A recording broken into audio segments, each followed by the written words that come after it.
partners, and adversaries abroad. And as we speak, China is seeking to undermine our interests, intimidate our friends, and challenge our standing in the world. Russia's campaign against Ukraine threatens not only Europe, but the entire global order. Ongoing violence in the Middle East has teetered on the edge of all-out war, and the ideologies and actions of violent extremists endanger our citizens, even on our own soil, as the recent tragedy in New Orleans painfully reminds us. These are perilous times, and the position of Secretary of Defense demands a leader of unparalleled experience, wisdom, and above all else, character. The Secretary is expected to be a fair, nonpartisan, and responsible leader, as well as a trustworthy advocate for the men and women that he leads. Mr. Hegseth, I do not believe that you are qualified to meet the overwhelming demands of this job. We must acknowledge the concerning public reports against you. A variety of sources, including your own writings, implicate you with disregarding the laws of war, financial mismanagement, racist and sexist remarks about men and women in uniform, alcohol abuse, sexual assault, sexual harassment, and other troubling issues. I have reviewed many of these allegations and find them extremely alarming. Indeed, the totality of your own writings and alleged conduct would disqualify any service member from holding any leadership position in the military, much less being confirmed as the Secretary of Defense. Nonetheless, I understand that you reject many of these reports as they involve whistleblowers, non-disclosure agreements, and anonymous, although numerous, sources, including those who have faced political intimidation for sharing their experiences. I hope you will address each of these allegations thoroughly and truthfully during your testimony. Just as importantly, I hope you will pledge to prevent any repercussions for whistleblowers, both civilian and military, if confirmed. Mr. Hegseth, during our meeting last week, you said that if confirmed, your top priority would be, quote, restoring a warrior culture to the Department of Defense, because you believe the U.S. military has been weakened by political correctness. Over the years, you have made clear your opinion of the military's diversity initiatives. As you have said, quote, diversity is not our strength, unity is. And on a recent podcast, you said, quote, I'm straight up just saying we should not have women in combat roles. When I joined the Army as a young officer in the 1970s, the U.S. military was rife with racial tension. Women were prohibited from serving in most roles. Gay service members were banned, and we relied on a national draft to fill our ranks. The soldiers I served with were proud to do so, but it was certainly not the nation's most capable military by any standard. We have made great progress since then. Today, the Department of Defense is fully integrated. Every race and religion is accepted. Women serve in all combat roles and leadership positions. Sexual orientation is irrelevant to service, and the all-volunteer force visibly reflects the nation it protects. Our military is more diverse than it has ever been, but more importantly, it is more lethal than it has ever been. This is not a coincidence. Mr. Hegseth, I hope you will explain why you believe such diversity is making the military weak and how you propose to undo that without undermining military leadership and harming readiness, recruitment, and retention. Mr. Hegseth, another reason I'm deeply concerned about your nomination is your disregard for the law of armed conflict and your support for service members who have been convicted of war crimes. You have championed the pardoning of military members who were turned in by their fellow soldiers and SEALs. And let me emphasize that. They weren't discovered by reporters. They were turned in by fellow soldiers and fellow SEALs. And also pardoning of military contractors convicted of killing 14 Iraqi citizens without cause. You have also advocated for the restitution of interrogation methods like waterboarding that have been defined as torture, and you have belittled the advice and counsel of the Judge Advocates General while on deployment. In your book, The War on Warriors, you write, quote, should we follow the Geneva Convention? If our warriors are forced to follow rules arbitrarily and asked to sacrifice more lives so that international tribunals feel better about themselves, aren't we just better off in winning our wars according to our own rules? Mr. Hegseth, I would ask that you explain how you, if confirmed, would maintain good order and discipline within our forces and the support of our allies and partners by rejecting international law and the law of war. I'm also concerned about your abilities as a competent manager of organizations far less complex than the Department of Defense. From 2008 to 2010, you led the organization Veterans for Freedom, which had an annual budget of less than $10 million. In each year you were in charge, expenses far exceeded revenues until the organization teetered on bankruptcy and had to be merged with another group. In fact, according to public reporting, an independent forensic accountant reviewed the organization's finances and discovered evidence of gross financial mismanagement. I would note that this report has not been made available to any government agencies, which is, I think, alarming. But a Republican advisor to you during your tenure at the organization, who read the report, stated, and I quote, "I watched him run an organization very poorly, lose the confidence of donors. The organization ultimately folded and was forced to merge with another organization who individuals felt could run and manage funds on behalf of donors more responsibly than he could. I don't know how he's going to run an organization with an $857 billion budget and 3 million individuals." And that is the only comment we've had and the only access we've had to the forensic report. A similar thing happened with the Concerned Veterans for America, a second veterans group that you led from 2011 until 2016. During those 5 years, tax records show that the organization spent more than it raised. Just as troubling are reports that a significant amount of debt was incurred from social events and parties filled with excessive drinking and questionable personal behavior. Mr. Hegseth, I hope you will explain what actions you will take, if confirmed, to be a better steward of Defense Department's large budget. Finally, while I appreciate our meeting last week, it is unacceptable that you did not meet with any other Democratic members of this committee before this hearing, as has been our bipartisan tradition. During my time in the Senate, I have voted for and worked closely with Secretaries of Defense appointed by Republican presidents. While we may disagree politically, there was always an understanding that rank partisanship should have no place when it comes to providing for the men and women who serve in uniform. And Mr. Hegseth, I am troubled by the many comments you have made both as a commentator and in your published writings. For example, in your book, American Crusade, you wrote, quote, "Modern leftists, who represent the soul of the modern Democratic Party, literally hate the foundational ideas of America." You also wrote, "The other side, the left, is not our friend. We are not esteemed colleagues, nor mere political opponents. We are foes. Either we win or they win. We agree on nothing else." Mr. Hegseth, if confirmed as Secretary of Defense, you would lead an organization that, like the country it represents, is composed of Democrats and Republicans. Yet your language suggests that you regard many of these men and women as foes. And I would ask you to explain why service members and civilians who do not share your political opinions can trust that they will not be targeted during your tenure. Indeed, the challenge of the Secretary of Defense is to remove partisan politics from the military. You propose to inject it. This would be an insult to the men and women who have sworn to uphold their own apolitical duty to the Constitution. Mr. Hegseth, you are the 9th nominee for Secretary of Defense that I've had the honor to consider as a member of the Senate Armed Services Committee. I have voted in favor of all your predecessors, including those in the first Trump administration. Unfortunately, you lack the character and composure and competence to hold the position of Secretary of Defense. Thank you.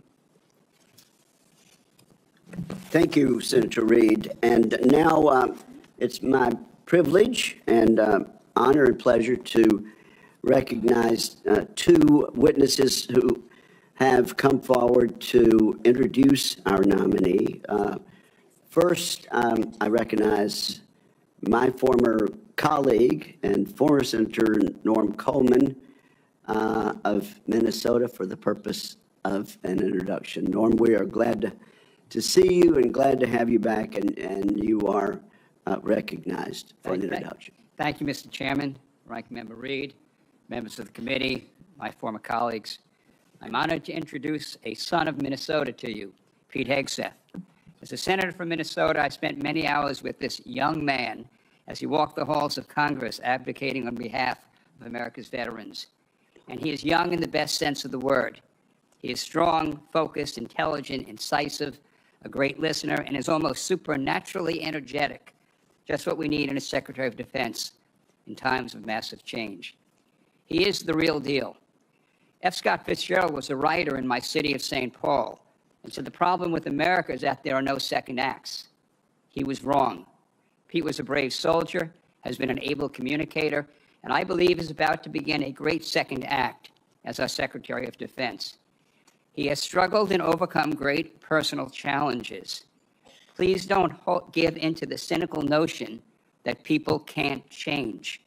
We need the ones who can change to lead us, to be beacons of hope, and to remind us that grace can lead us home.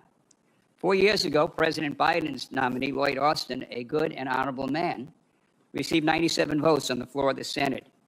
And we went through the debacle of the Afghanistan withdrawal. Putin invaded Ukraine. The Houthis endanger our shipping lanes. We witnessed Israeli miracles against America's enemies in the Middle East, where the United States was more of an impediment than a help. Our recruitment numbers have sunk dramatically, and our southern border has suffered a slow but dangerous invasion. Yes, Pete Hegseth is an out-of-the-box nominee, and I say it's high time to get out of the box. One more thought. The country longs for a government of less division and more respect and dignity. My hope is that this committee hearing provides what they are asking for. Disagree? Yes. Strongly if necessary. But then come together to support the nominee, this nominee, Pete Hegseth, of the one president we have at a time, laying aside partisan politics for the essential mission of national security upon which everything else depends. Mr. Chairman, I yield. Thank you, Norm. I do appreciate that and appreciate your presence today. I now have the honor and pleasure of introducing Congressman Waltz. I understand, Congressman, you are still a member of the House for another day or two. Another day or two. Okay, and I now recognize Congressman Waltz for whatever opening statement and introduction he might make. Well, thank you, Chairman Wicker, and Chairman has a very nice ring to it, so congratulations, Ranking Member Reed, distinguished members of this committee. It is a privilege to appear before you today and urge the members of this committee to confirm Pete Hegseth as our next Secretary of Defense.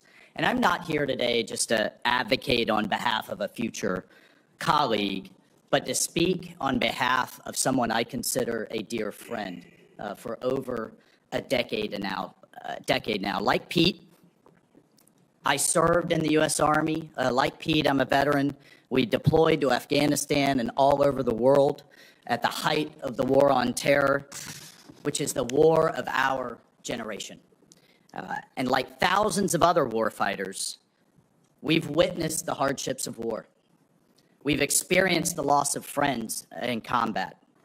We've endured too much time away from family and friends, and no one, I can promise you this, no one hates war more than those who have had to go fight it. No one does. Pete's story, though, isn't that much different from the millions of other veterans, and they know it, and they appreciate him for the experiences that he's gone through.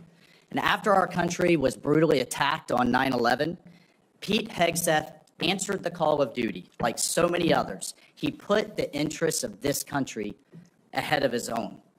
And I can tell you firsthand, as can the heroes sitting in this audience behind me, Pete's character of country, his selflessness, his duty, these are the key tenets that have shaped him into the leader that he is today. These are the traits that President Trump recognized when making the decision to nominate Pete for this critical role. He will bring the perspective of being the first Secretary of Defense to have served as a junior officer on the front lines, not in the headquarters, on the front lines in the war on terror, and recognizes the human costs, the financial costs, and the policy drift that was discussed often in this very room that led us to decades and decades of war. So not only does he understand the threats he faces, but as the chairman mentioned, He is brilliant, in my mind, at communicating those to the American people in a way that is often not communicated in Washington, D.C., to reach out to the American people so that they understand why the military needs to do what it needs to do. And look, I have no doubt that he is going to get the Pentagon back to its primary mission, lethal readiness. That warrior ethos is what our enemies will respect. That warrior ethos is what our enemies will fear. And it's that warrior ethos that will keep the peace. And so, ladies and gentlemen, in my humble opinion, our military deserves better than it's getting. Our country faces a devastating recruitment crisis. Men and women are not volunteering to serve at the levels required. Our readiness is down. Our costs are up. And it seems like nearly every major weapon system, again, often discussed in this very room, is costing too much, delivering too little, and taking way too long. The bottom line is the status quo is unacceptable. It's not working.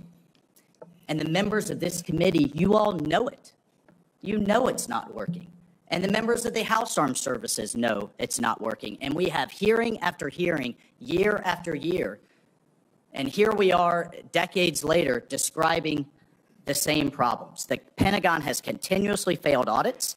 The businesses that want to do business with the Pentagon have to pass an audit, but the entity itself fails an audit. Innovation is stalled, morale is down, standards have been weakened, and meritocracy is less valued. And as a result, our adversaries have been emboldened all over the world. Ladies and gentlemen, it's time for change. It is time for change. You all have literally seen thousands of veterans, as the chairman cited one amazing Medal of Honor recipient. But we have seen thousands of veterans expressing their support for Pete. This is a man who can reinvigorate that warrior ethos, and this is a man that will lead. I can't imagine having a more capable partner in my position as National Security Advisor.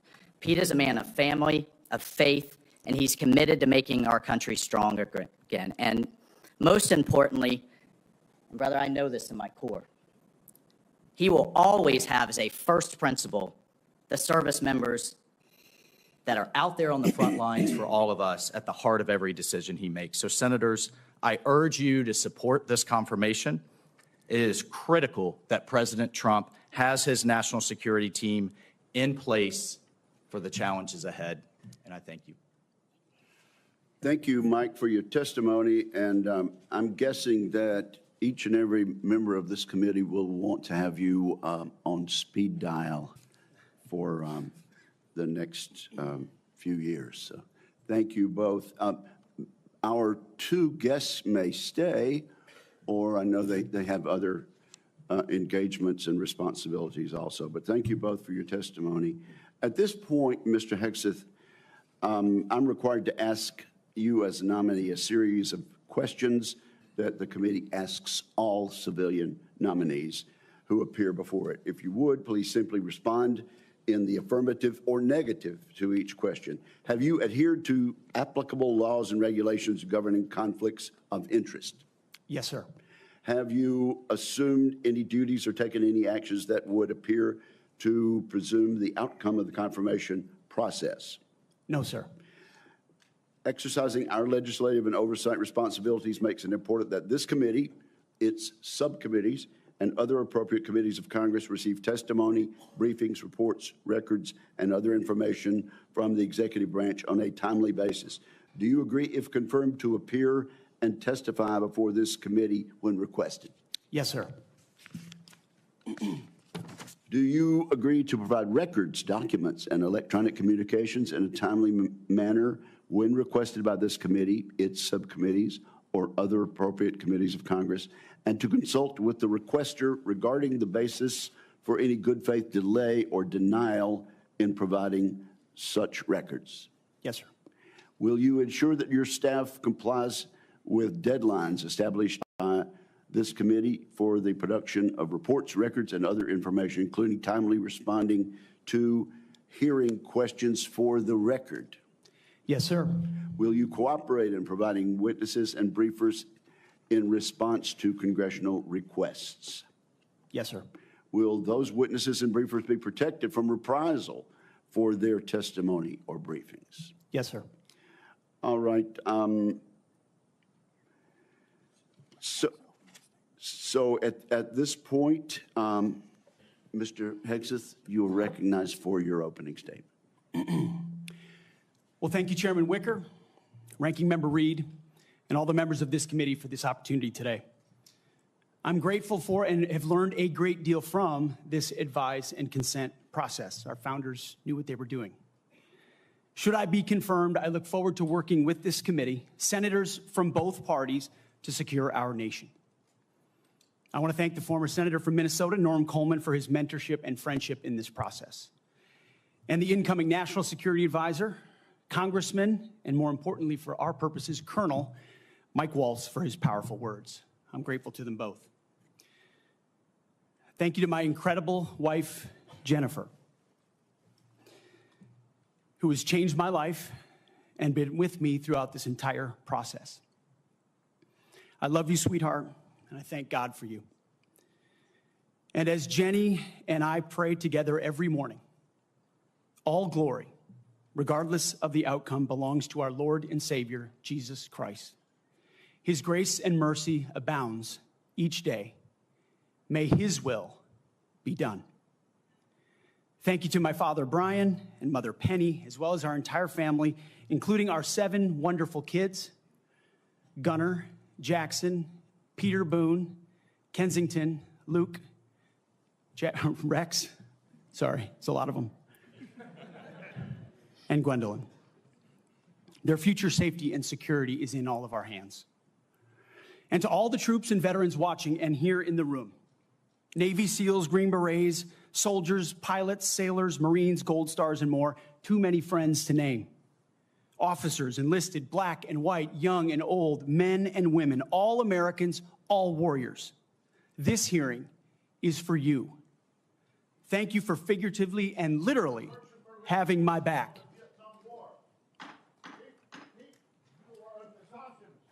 Not only that, you are a Christian Zionist, and you support the war in Gaza by the Zionists. I want to thank the authorities for their swift reaction to that outburst and state that similar interruptions will be treated in like manner. Mr. Hegseth, you may continue. Well, as I'll say again, thank you for figuratively and literally having my back. I pledge to do the same for all of you. It's an honor to come before this committee today as President Donald Trump's nominee for the office of Secretary of Defense. 2 months ago, 77 million Americans gave President Trump a powerful mandate for change, to put America first, at home and abroad. I want to thank President Trump for his faith in me and his selfless leadership for our republic. The troops have no better commander-in-chief than Donald Trump. As I've said to many of you in private meetings, when President Trump chose me for this position, the primary charge he gave me was to bring the warrior culture back to the Department of Defense. He, like me, wants a Pentagon laser-focused on lethality, meritocracy, warfighting, accountability, and readiness.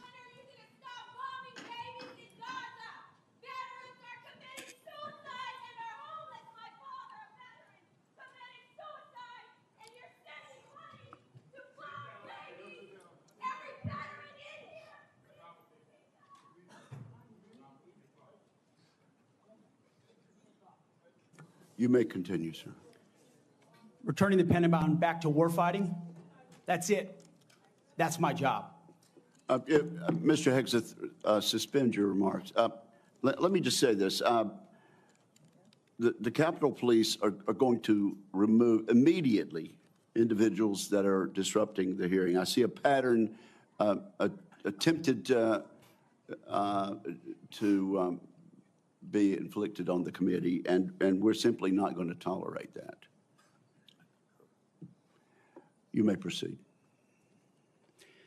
To bring back warfighting, if confirmed, I'm going to work with President Trump and this committee to, one, restore the warrior ethos to the Pentagon and throughout our fighting force.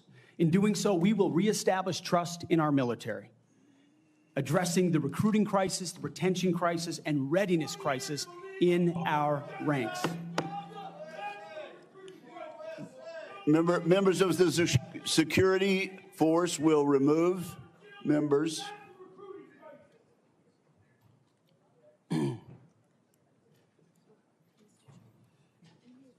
Mr. Hegseth, you may. The strength of our military is our unity and our shared purpose, not our differences. Number two, we're going to rebuild our military, always matching threats to capabilities. This includes reviving our defense industrial base, reforming the acquisitions process. As you mentioned, Mr. Chairman, no more valley of death for new defense companies, modernizing our nuclear triad, ensuring the Pentagon can pass an audit, and rapidly fielding emerging technologies. And number three, we're going to reestablish deterrence.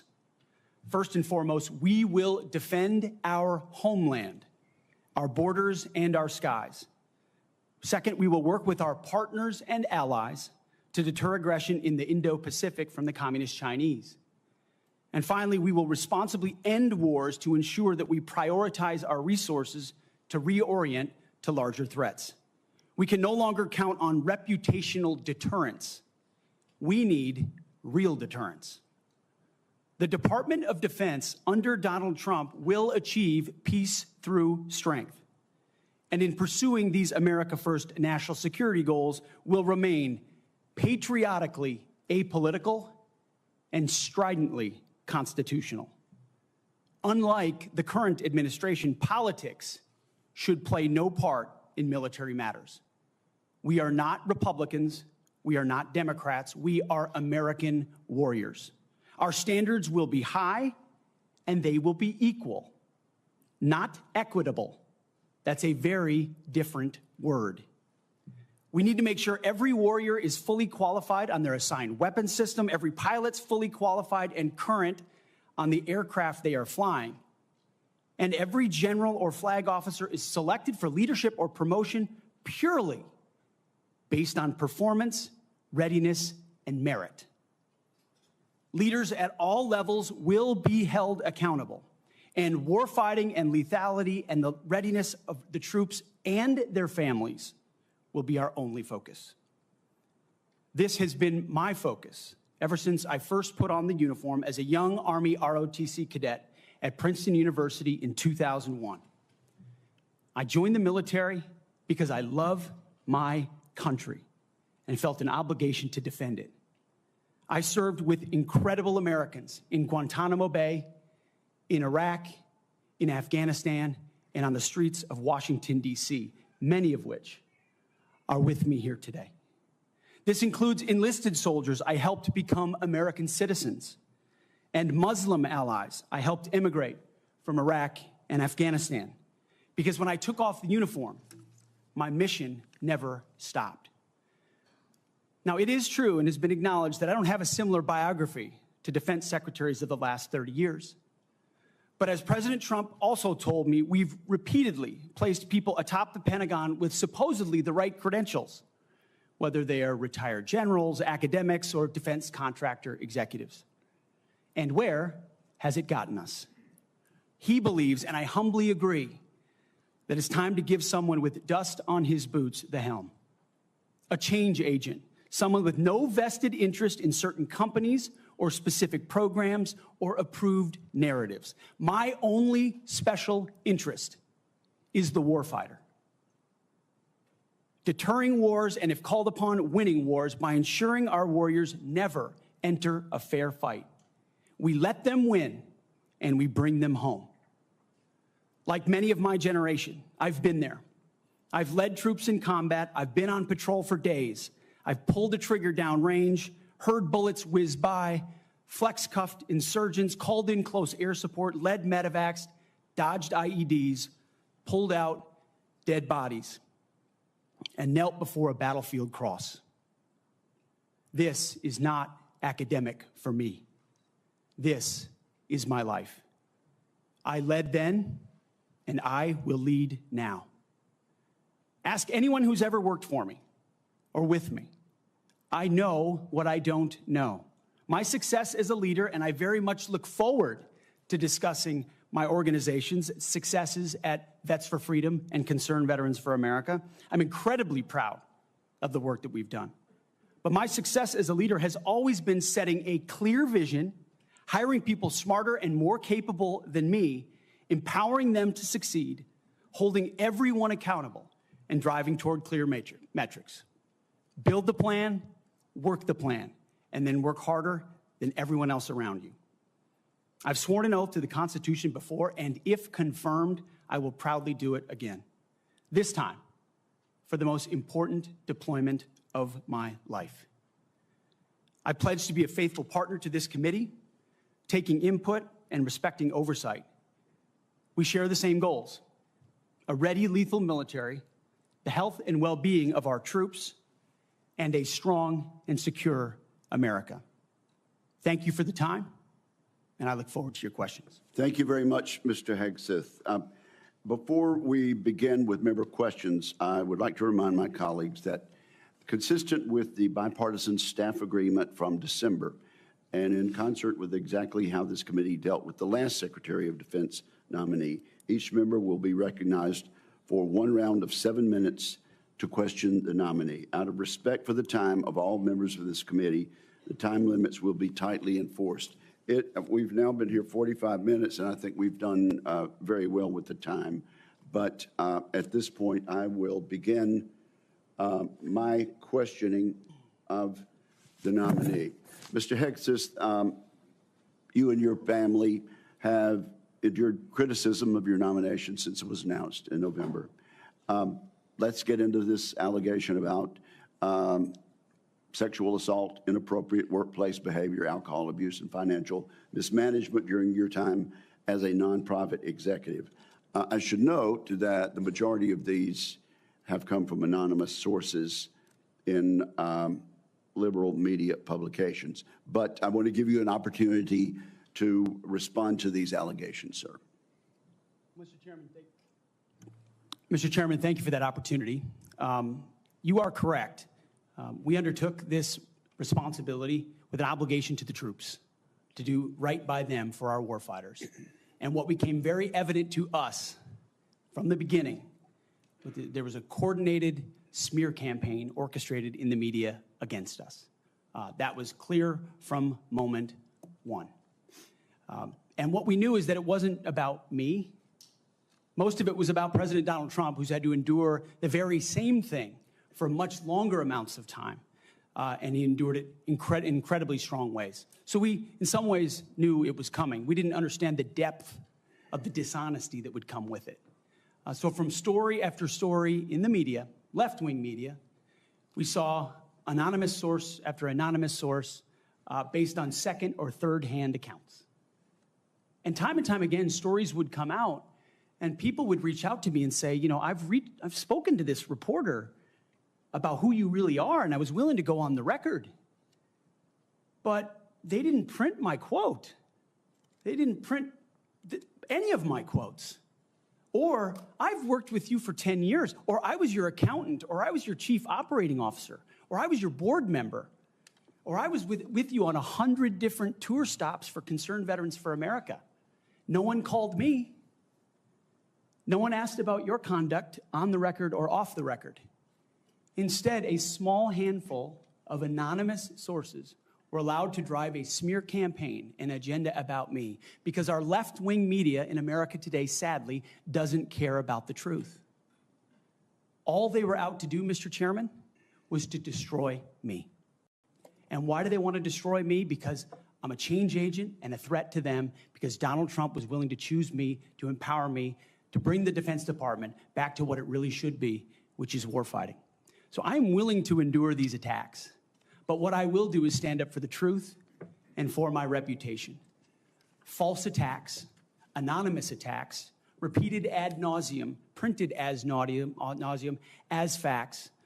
We have provided to the committee, Mr. Chairman, and I know you're going to share, on-the-record statement after on-the-record statement from people who have served with me, worked with me at Fox News, Concerned Vets, Vets for Freedom, you name it, from the top of the chain to the bottom, who will say, I treat them with respect, with kindness, with dignity. That's men, that's women, that's black, that's white, that's every background. I have prided myself as a leader of respecting people, being professional. That is the balance of mine. I'm not a perfect person, as has been acknowledged. Saved by the grace of God, by Jesus and Jenny. I'm not a perfect person, but redemption is real. And God forged me in ways that I know I'm prepared for. And I'm honored by the people standing and sitting behind me, and look forward to leading this Pentagon on behalf of the warfighters. Thank you, Mr. Hegseth. And frankly, I'm sure there are millions of Americans watching who would agree that they've experienced that same sort of redemption. So I do appreciate that. I realize that it involves a little bearing of the soul, but thank you for that. Now let's talk about top-line defense spending. I have a plan. I think you've read it. I issued another plan, for Freedom's Forge, which you've also had a chance to look at. And you have noted correctly that the current trend line of defense spending falling below 3% of our GDP is a threat to national security. You also said building the strongest and most powerful military in the world must be done responsibly, but it cannot be done on the cheap. You still agree with that, do you not? Yes, sir, I do. Tell us what you think about, particularly about my plan to make the Defense Department less bureaucratic, less top-heavy, cut out some of the bureaucracy and layers, make it more friendly to startups and to new ideas, contained in my 20 or so page white paper defending Freedom's Forge. Senator, I've had a chance to review the Forged Act, that paper. Those are precisely the kinds of ideas that need to be pursued. And I look forward to working with this committee to ensure we cut the red tape, we incentivize innovation, we rebuild the defense industrial base, cut out the bureaucracy, all the things that are preventing the platforms and the tools from getting rapidly from our great defense companies here that should, and those that want to compete, into the hands of warfighters. But past his prologue on this, sir, and I would just look at what President Trump did after the drawdowns of lead from behind under President Obama. President Trump rebuilt our military. He didn't start wars, he ended them, and he didn't allow wars to start on his watch. We've had the same kind of defense cuts under the Biden administration. And so, look, I would present to the committee the reputation of President Donald Trump and me coming alongside him to ensure we have peace through strength by rebuilding our military, investing as necessary. Going under 3%, Mr. Chairman, is very dangerous. Okay, we got 45 seconds. Tell us, in that point, get us started at least talking about deterring China and the Indo-Pacific. It starts with priorities. The 2017 National Defense Strategy was the first step in reorienting away from simply entanglement in the Middle East, which our generation knows a lot about, and reorienting the behemoth that is the Pentagon toward new priorities, specifically the Indo-Pacific. So that strategy has started and was barely followed through on under the Biden administration. So we're going to start by ensuring the institution understands that as far as threats abroad, the CCP is front and center, also obviously defending our homeland as well. Thank you very much, Senator Reed. You're recognized. Well, thank you very much, Mr. Chairman. Before I begin my questioning, I would like to make 3 requests.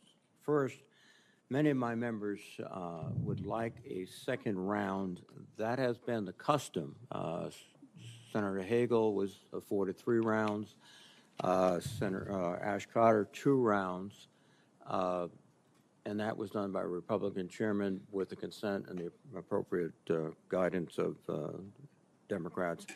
I must say, too, my recollection is I've never denied anyone the opportunity to ask the second round of questions as I chaired. I would request the second round.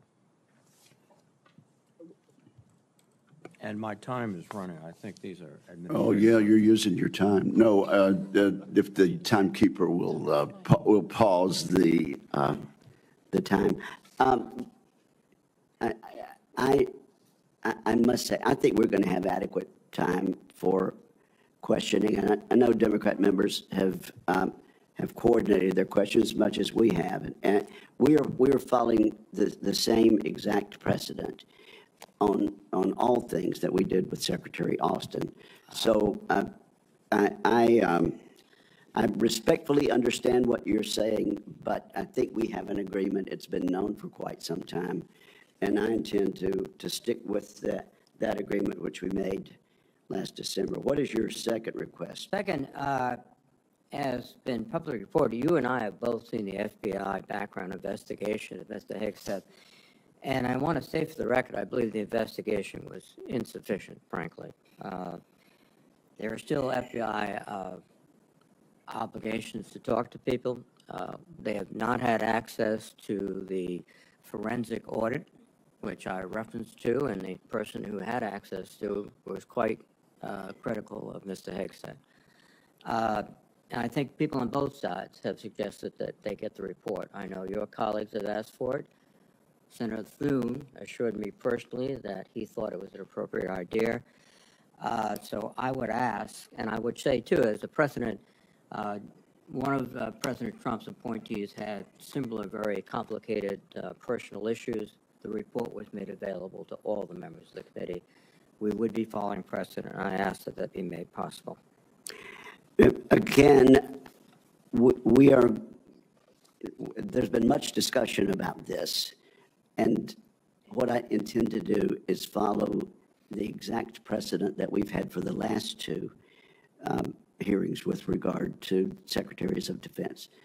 Not only Secretary Austin, but Secretary Mattis 8 years ago.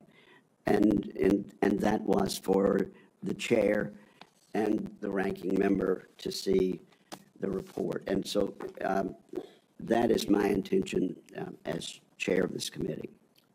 Finally, Mr. Chairman, I have several letters that I would include for the record. One from Count Every Hero, which is an organization of retired 4-star generals and former secretaries of defense that is critical of the proposed purge panels. One from an organization for domestic violence. One for a Council on American Relations. And also several letters that raise questions. I would ask they be submitted for the record. Without objection, they will be submitted. And Mr. Reed, your time has now expired. Just kidding. Yeah. You're recognized for 7 minutes. Thank you. You're a very understanding chairman. I like that. I like that. Ms. Hegseth, you've written, and it's quote, "Oh yeah, and fire any general who hasn't carried water for Obama and Biden's extra constitution and agenda-driven transformation for our military. Clean house and start over." It's come to my attention that current serving military personnel have received emails threatening them with being fired for supporting the current DOD policies. One mail that was sent to a military officer with the subject line, "Clean house," reminiscent of your specific comment, states, and I quote, "With the incoming administration looking to remove disloyal, corrupt, traitorous, liberal officers such as yourself, we will certainly be putting your name into the list of those personnel to be removed. We know you support the woke DEI policies and will ensure you never again influence anyone in the future. You and the redacted spouse's name will be lucky if you're able to collect your military requirement," end quote. Now, I want to remind everyone that these policies that are being referred to date back decades, to the 1940s and 50s with respect to racial discrimination particularly, and administrations of both parties, including the Trump administration and their first party, caused those policies to be enforced. Mr. Hegseth, are you aware of these emails being sent to officers? Senator, you mentioned the word accountability, which is something we have not had for the last 4 years. Are you aware of these messages being sent to officers? Certainly I'm not aware of that. It's not one of my efforts, but there's been no accountability for the disaster of the withdrawal in Afghanistan, and that's precisely why we're here today. Excuse me. Is that leadership has been unwilling to take accountability. It's the time to restore that to our most senior ranks. You've written publicly that DI policy is a distraction and have military personnel walking on eggshells. Do you believe that emails like that are essentially threatening both a serving officer and a spouse and claiming that they'll lose their pension will have a distraction and detract from the lethality? Senator, you mentioned the 40s and 50s, and you're precisely right. The military was a forerunner in courageous racial integration in ways no other institutions were willing to do. I served with men and women of all backgrounds because of the courage of people decades and decades ago. Incredibly important. However, the DEI policies of today are not the same as what happened back then. They're dividing troops inside formations, causing commanders to walk on eggshells, not putting meritocracy first. That's the indictment that's made by those serving right now. Excuse me. And why we're having this conversation. All of your public comments don't talk about meritocracy. They talk about liberal democratic efforts that are destroying the military, that those people are our enemies. That's not meritocracy. That's a political view. And your goal, as I see emerging, is to politicize the military in favor of your particular positions, which you've outlined extensively, which would be the worst blow to the professionalism of the United States military and would undercut readiness, undercut retention, because I can see officers receiving these emails beginning to wonder very seriously if they should continue. Let me change subject for a moment here. You've been instrumental in securing pardons for several convicted war criminals. In at least two of these cases, the military personnel who served in combat with these convicted service members were not supportive of the pardons. They did their duty as soldiers to report war crimes. Your definition of lethality seems to embrace those people who do commit war crimes, rather than those who stand up and say, this is not right. So what's the response to your service members who personally witnessed these and courageously reported them to their superiors? Senator, as someone who's led men in combat directly and had to make very difficult decisions, I've thought very deeply about the balance between legality and lethality, ensuring that the men and women on the front lines have the opportunity to destroy with and close the enemy, and that lawyers aren't the ones getting in the way. I'm not talking about disavowing the laws of war or the Geneva Conventions or the Uniform Code of Military Justice. Sir, I'm talking about restrictive rules of engagement that these men and women behind me understand they've lived with on the battlefield, which has made it more difficult to defeat our enemies. In many of the cases you're talking about in particular, sir, there was evidence withheld. There was prosecutorial misconduct.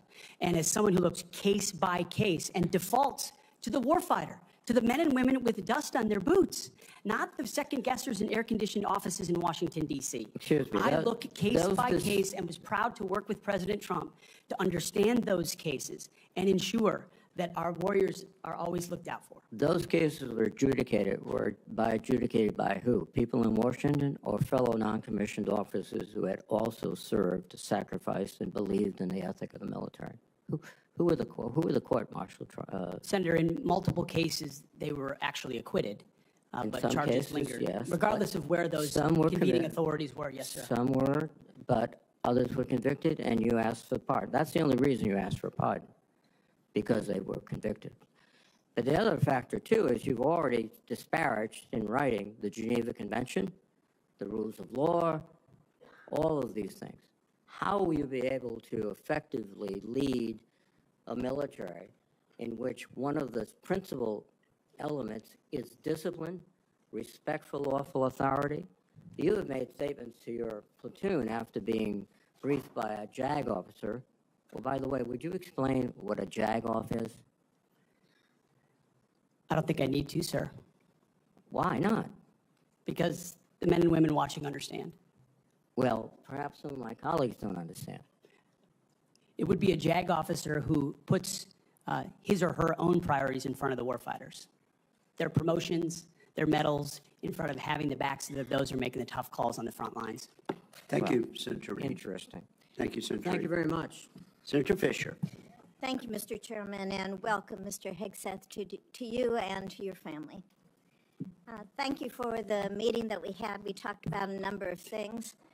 First and foremost was that nuclear weapons are foundational to our national defense, and having a safe, effective, and credible nuclear deterrent underpins our alliances, and as you know, it deters our adversaries. Nuclear deterrence has been, and you and I believe, agreed on this, it must continue to be unequivocally the highest priority mission of the Department of Defense. But deterrence only works if our adversaries believe our nuclear forces are effective and credible.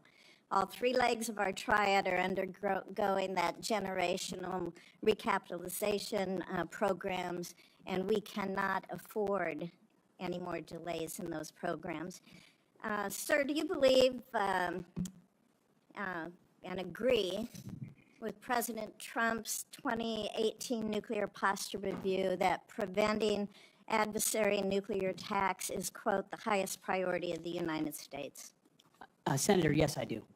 If confirmed, will you commit to supporting all three legs of the nuclear triad and to using every tool available to deliver these systems on schedule?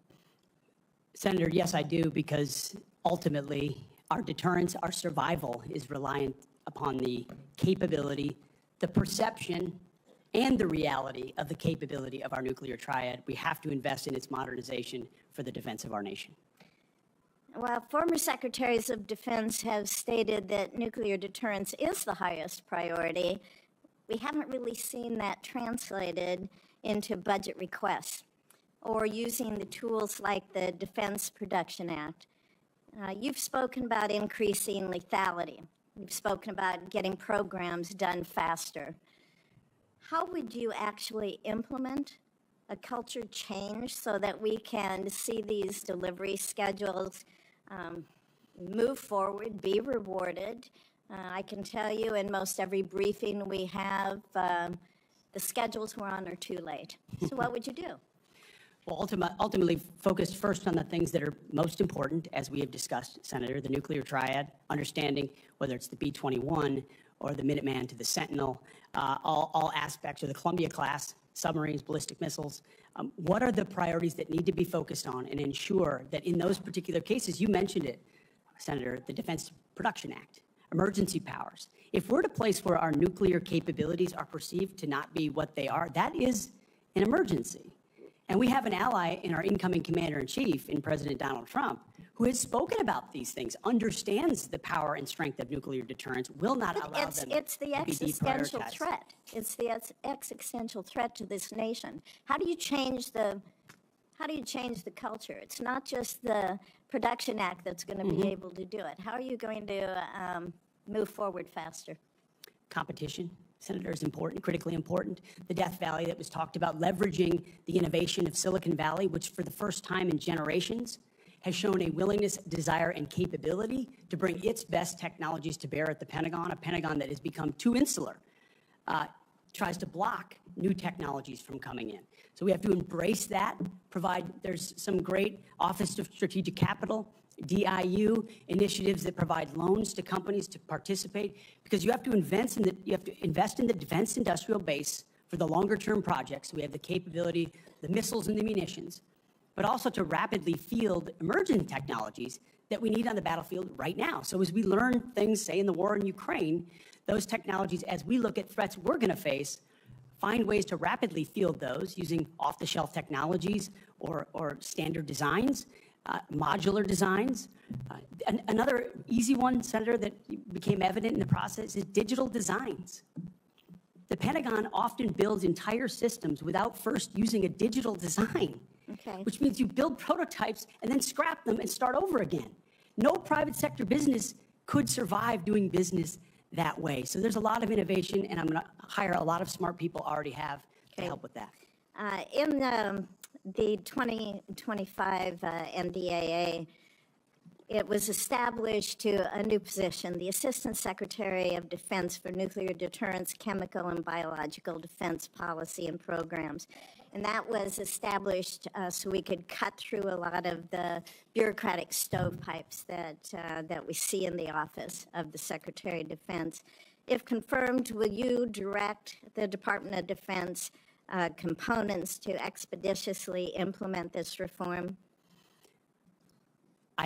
It sounds, I would want to look directly at great. exactly what that reform is. It is I great. take your word that it's great, Senator. I will review it robustly, and I look forward to implementing it. Okay, thank you.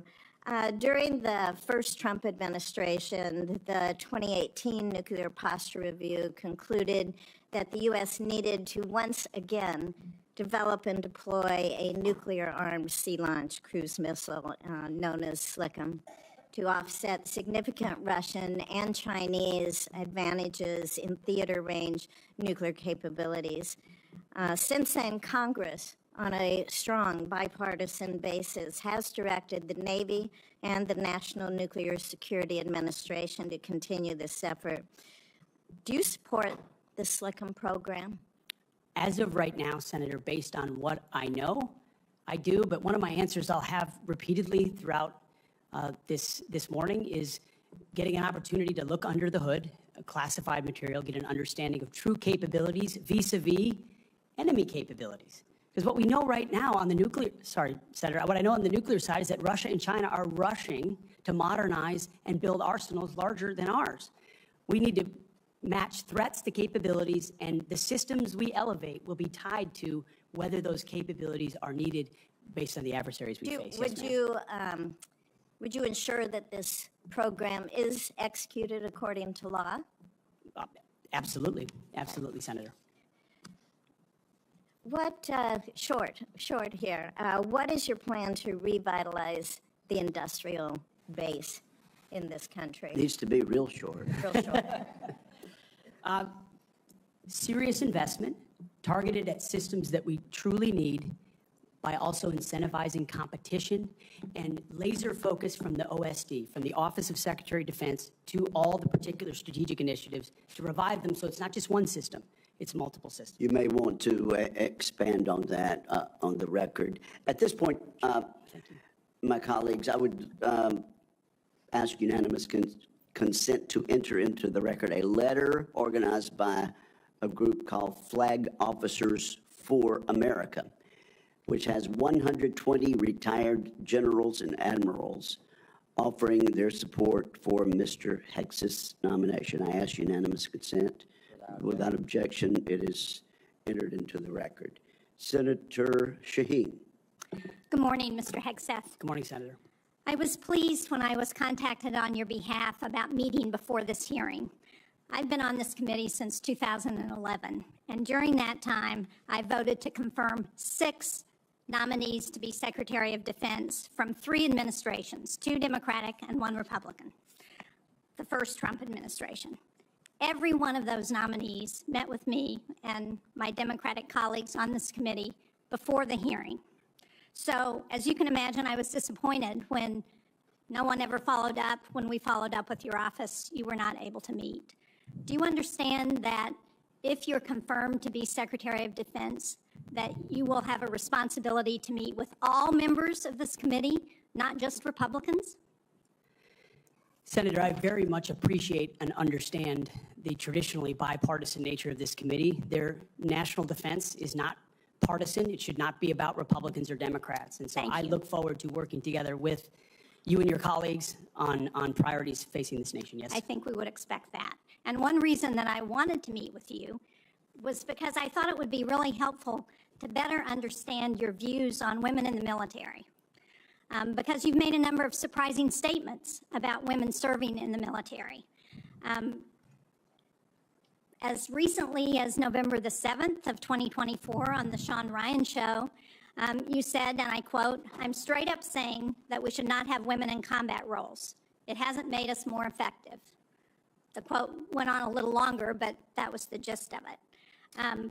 That was before you were nominated to be Secretary of Defense. Mr. Hegseth, do you know what percentage of our military is comprised of women? I believe it's 18 to 20%, Senator. It's almost 18%, and in fact, DOD's 2023 demographic report indicated that there are more women serving now, and there are fewer separations. So they make up a critical part of our military, wouldn't you agree?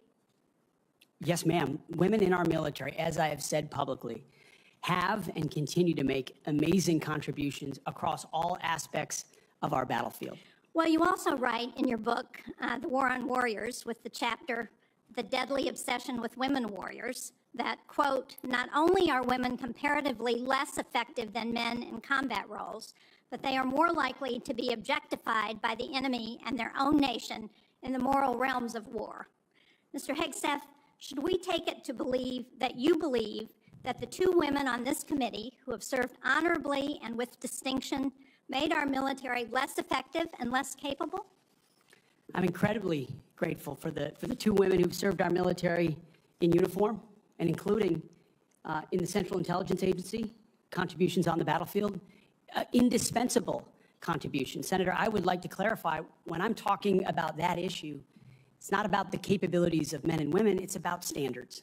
And this committee has talked a lot about standards. Standards that we, unfortunately, over time, have seen eroded in certain duty positions, certain schools, certain places, which affects readiness, which is what I care about the most, readiness on the battlefield. I appreciate that. And so my comments point time and time again to standards. Your statements publicly have not been to that effect. After your nomination, you did state to a group of reporters that you, quote, support all women serving in our military today who do a fantastic job across the globe, including combat. So what I'm confused about, Mr. Hegseth, is which is it? Why should women in our military, if you were the Secretary of Defense, believe that they would have a fair shot and an equal opportunity to rise through the ranks? If on the one hand, you say that women are not competent, they make our military less effective, and on the other hand, you say, oh no, now that I've been nominated to be the Secretary of Defense, I've changed my view on women in the military. What do you have to say to the almost 400,000 women who are serving today about your position on whether they should be capable to rise through the highest ranks of our military? Senator, I would say I would be honored to have the opportunity to serve alongside you, shoulder to shoulder, men and women, black, white, all backgrounds, with a shared purpose. Our differences are not what define us. Our unity and our shared purpose is what define us, and you will be treated fairly and with dignity, honor, and respect, just like every man and woman in uniform, just like the men and women that I've worked with in my veterans organizations, to include when I was a headquarters and headquarters company commander in the Minnesota National Guard. Well, I appreciate your 11th hour conversion, but Mr. Chairman, for the record, I would like to submit Chapter 5, The Deadly Obsession with Women Warriors, for the record. Mr. Hegseth. Without objection, it will be submitted. Are you familiar with the Women, Peace, and Security agenda at the Department of Defense? Yes, ma'am, I am. This is a law that was signed during President-elect Trump's first term. It was legislation that I sponsored with Republican Senator Capito of West Virginia. It was co-sponsored by Marco Rubio, the nominee to be the President-elect's Secretary of State. It was led in the House of Representatives by Kristi Noem, the President-elect's nominee to be the Secretary of Homeland Security. It mandates that women be included in all aspects of our national security, including conflict resolution and peace negotiations. And at the Department of Defense, it has been the law for 8 years under both the Trump and Biden administrations. The DoD has incorporated women throughout its decision-making as a result. Every single combatant commander across 2 administrations has told this committee that this law and its implementation at the Department of Defense provides them a strategic advantage operationally. Based on your comments, it appears that the example that you would like to set, not only for women in this country, but for women across the globe, 50% of the world's population, as the prospective nominee to lead the most combat-credible military in the entire world, is that women should not have an equal opportunity in our military. So will you commit to preserving the Women, Peace, and Security law at DoD and including in your budget the requisite funding to continue to restore and resource these programs throughout the DoD? Senator, I will commit to reviewing that program and ensuring it aligns with America First national security priorities, meritocracy, lethality, and readiness. And if it advances American interests, it's something we would advance. If it doesn't, it's something we would look at. Since former President Trump signed the law, I hope that he agrees with you. Thank you, Senator Shaheen. At this point, I would ask unanimous consent to enter into the record 5 letters of support from female service members and combat veterans who support Mr. Hegseth's nomination. These women represent diverse viewpoints, from a retired colonel with over 25 years of service to an active duty Navy surface warfare commander to a senior airman. They support Mr. Hegseth and comment on his focus on merit, warfighting readiness, military training status, and the warrior ethos.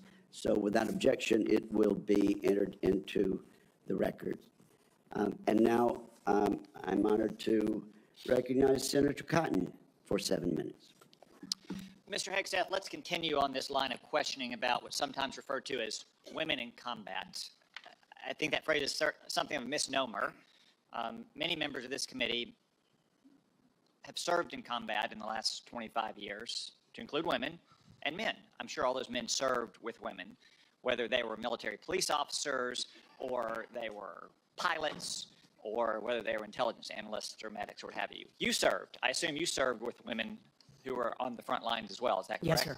And were those women anything other than skilled, brave, and honorable in their service? They were some of the best soldiers I worked with. So women have been serving in combat for a long time. Women have even been serving in combat units like infantry battalions for a long time, in roles like medics or mechanics or what have you. So what we're talking about here specifically is women in ground combat roles, in jobs like infantrymen or artillerymen or special forces. Until about 10 years ago, that wasn't the case. Under Secretary Panetta, those roles were opened up to women to serve in.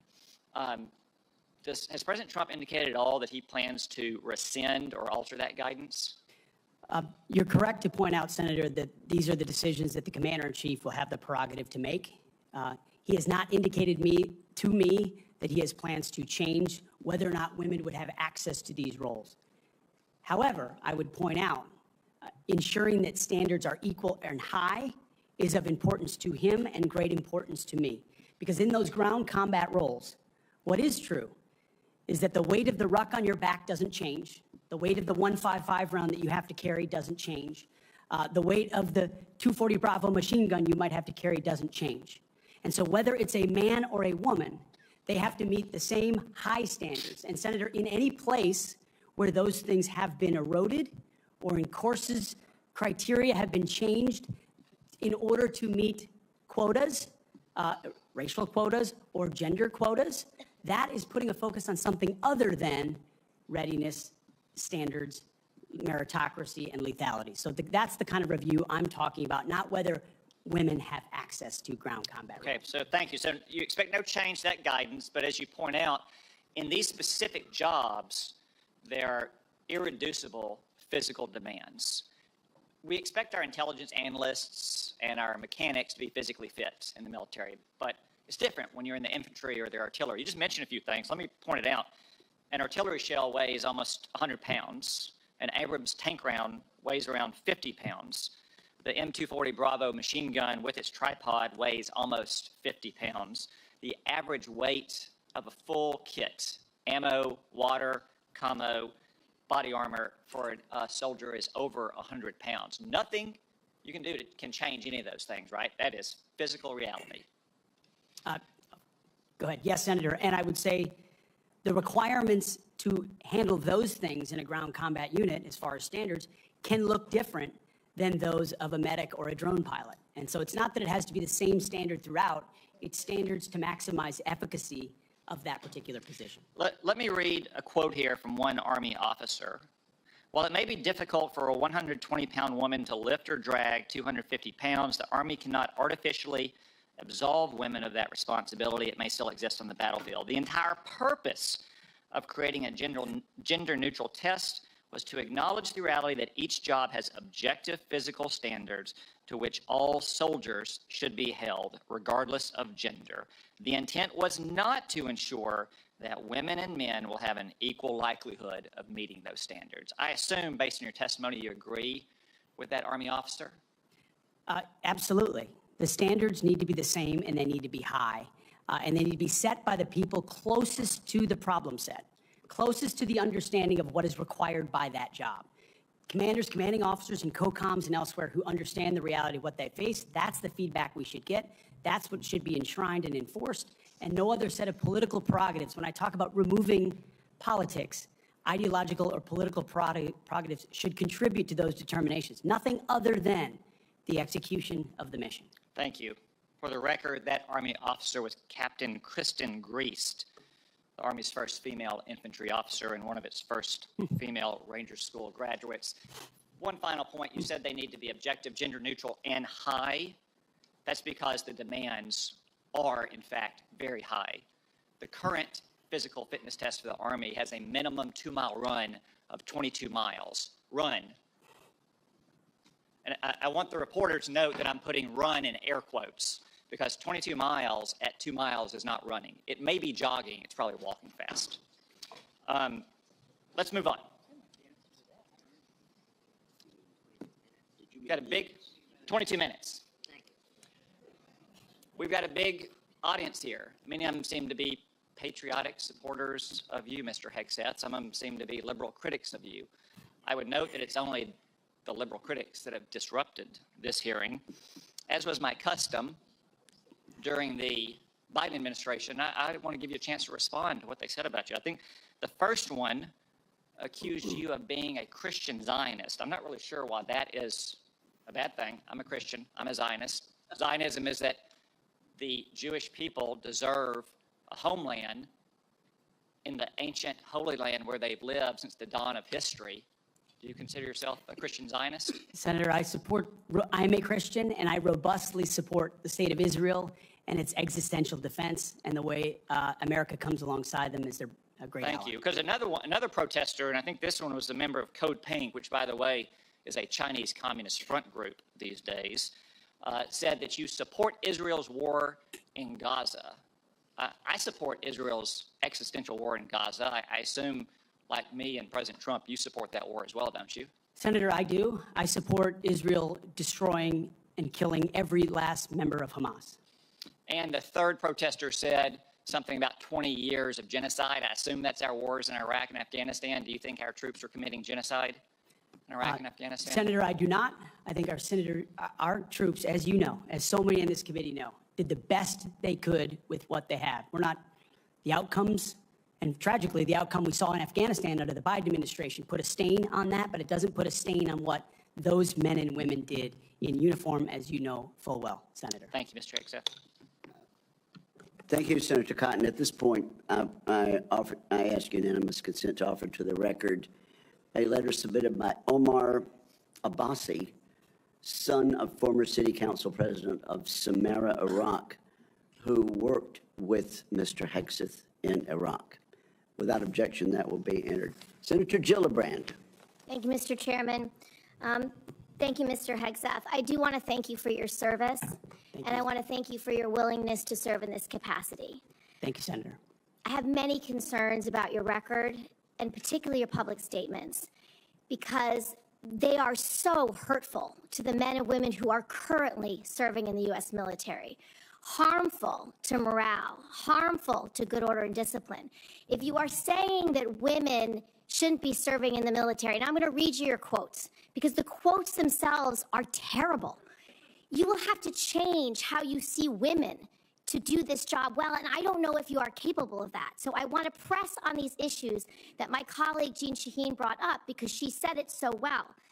So first of all, you answered your questionnaire. Do you believe that any American who wants to serve in their country in the military and can meet objective standards set by the military should be allowed to serve without limitation? You've said yes to that question. But then in all of these other circumstances, you've denigrated active duty service members. We have hundreds of women who are currently in the infantry. Lethal members of our military serving in the infantry, but you degrade them. You say, we need moms, but not in the military, especially in combat units. So specific to Senator Cotton's question, because Senator Cotton was giving you layups to differentiate between different types of combat. And specifically, as Secretary, would you take any action to reinstitute the combat arms exclusion for female service members, knowing full well you have hundreds of women doing that job right now? And the standards, your 2 mile run, Tom, is about the Army Combat Fitness Test. It is not the requirements to have an MOS 11 Bravo, which is the infantry. These are the requirements today for people serving in the industry, men and women. They are gender neutral, and they are very difficult to meet. They have not been reduced in any way, and our combat units, our infantry is lethal. So please explain specifically, because you will be in charge of 3 million personnel. It is a big job. And when you make these public statements, and I get you were not Secretary of Defense then, I get you were on TV, I get you were helping veterans, I get it was a different job. But most recently, you said this in November of 2024, knowing full well you might have been named as Secretary of Defense. So please explain these types of statements, because they're brutal and they're mean and they disrespect men and women who are willing to die for this country. Well, Senator, I appreciate your comments, and I would point out I've never disparaged women serving in the military. I respect every single female service member that has put on the uniform, past and present. My critiques, Senator, recently and in the past, and from personal experience, have been instances where I've seen standards lowered, and you mentioned 11 Alpha, 11 Bravo, MOS, places in units, and the book that has been referenced multiple times here, The War on Warriors.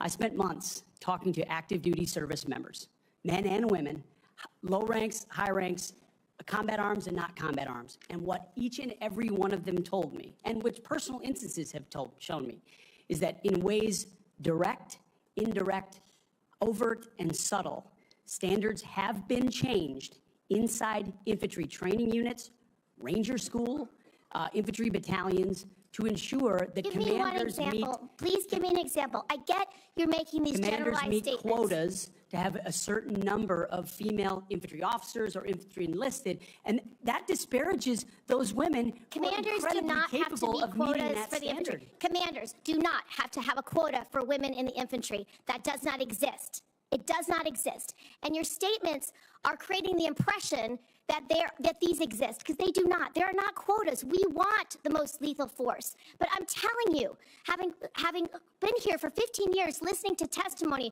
about men and women in combat and the type of operations that were successful in Afghanistan and in Iraq, women were essential for many of those units. When Ranger units went in to find where the terrorists hiding in Afghanistan or in Iraq, if they had a woman in the unit, they could go in, talk to the women in a village, say, where are the terrorists hiding? Where are the weapons hiding? And get crucial information to make sure that we can win that battle. So you cannot denigrate women in general, and your statements do that. We don't want women in the military, especially in combat. What a terrible statement. So please, do not deny that you've made those statements. You have. We take the responsibility of standards very seriously, and we will work with you. I'm equally distressed you would not meet with me before this hearing. We could have covered all of this before you came here, so I could get to the 15 other questions that I want to get to. So women you have denigrated. You have also denigrated members of the LGBTQ community. Did you know that when Don't Ask, Don't Tell was in place, we lost so many crucial personnel, over 1,000 in mission critical areas. We lost 10% of all our foreign language speakers because of a political policy. You said in your statement, you don't want politics in the DOD. Everything you've said in these public statements is politics. I don't want women. I don't want moms. What's wrong with a mom, by the way? Once you have babies, you therefore are no longer able to be lethal. I mean, you're basically saying women, after they have children, can't ever serve in the military in a combat role. It's a silly thing to say. It's a silly thing to say, beneath the position that you are aspiring to. To denigrate LGBTQ service members is a mistake. If you are a sharpshooter, you're as lethal regardless of what your gender identity is, regardless of who you love. So please know this to be a true statement. So you say it was a political thing. You say it undermined us, social engineering. I don't know why someone having to publicly say or not publicly say who they love is social engineering. I think having that policy in the first place was highly problematic. And as you said in your statement, do you agree anybody should be able to serve in the military if they meet the standards? Senator, as the president has stated, I don't disagree with the overturn of Don't Ask, Don't Tell. Great, because I don't want you thinking, can't serve if you're a mom, can't serve if you're LGBTQ, and then last, can't serve if you're a leftist. The statements you said about people who have views differently than you, that we're the enemy, are you saying that 50% of the DOD, if they hold liberal views or leftist views or are Democrats, are not welcome in the military? Are you saying that? Senator, I volunteered to deploy to Afghanistan under Democrat President Barack Obama. I also volunteered to guard the inauguration of Joe Biden, but was denied the opportunity to serve because I was identified as an extremist by my own unit for a Christian tattoo. Thank you very much. Senator Gillibrand, you held up a document and referred to it during your questioning. Would you like that entered into the record? Maybe one without my marks. Okay, yeah, okay, we'll delete. We'll submit a clean copy. Without objection, that will be admitted at the point of your question. And I would like to enter into the record at this point a letter of support from retired Air Force Colonel Melissa Cunningham. Colonel Cunningham supports Mr. Hegseth and mentions his warrior ethos, combat effectiveness, and maintaining military training standards. So without objection, both of those will be admitted, and I now recognize Senator Rounds. Thank you, Mr. Chairman. First of all, good morning. I'd like to thank you for your service to our nation in uniform and also your work on behalf of your fellow veterans and for your willingness to enter into this maelstrom of public service. I think the presence of so many veterans who have showed up to support you speaks volumes. I also want to recognize your family's service and sacrifice. You know as well as anyone that it's not just the man that enters the arena, but it's the entire family who also works their way through this process as well. I appreciated our meeting with you and with your wife, Jennifer, this last month.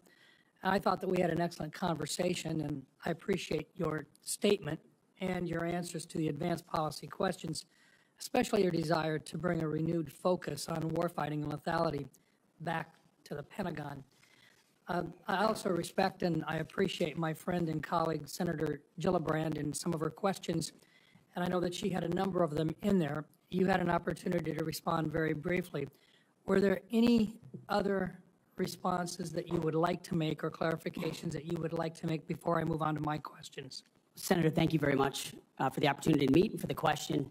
I would also acknowledge you were mentioning female engagement teams, which have shown a great deal of success on the battlefield. It would be and universally acknowledged as such.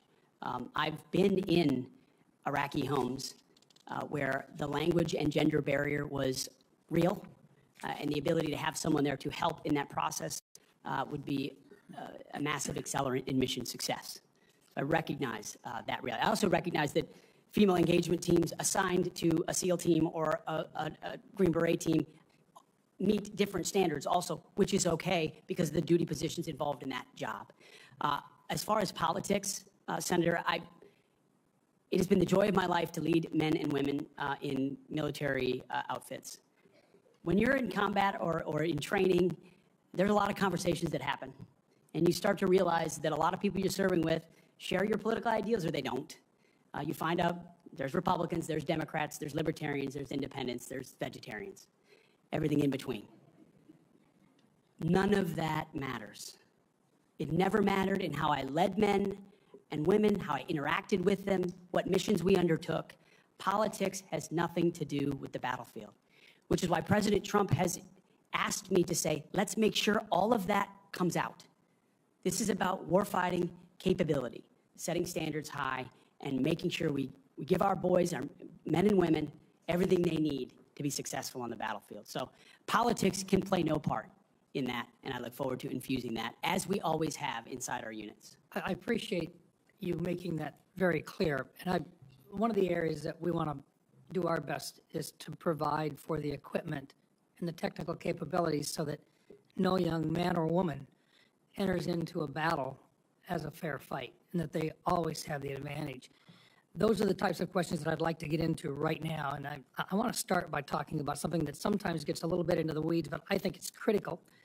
Mr. Hegseth, from what I've heard from 24 senior DoD officials in hearings over the last 2 years, including the Secretary of Defense, every service chief, and 8 combatant commanders, is that sharing the portion of the spectrum, and this is in the weeds, I know, but I'm going to ask it to get it on the record, the 3.1 to 3.5 gigahertz band would have extremely serious consequences and very costly consequences on our warfighting capabilities.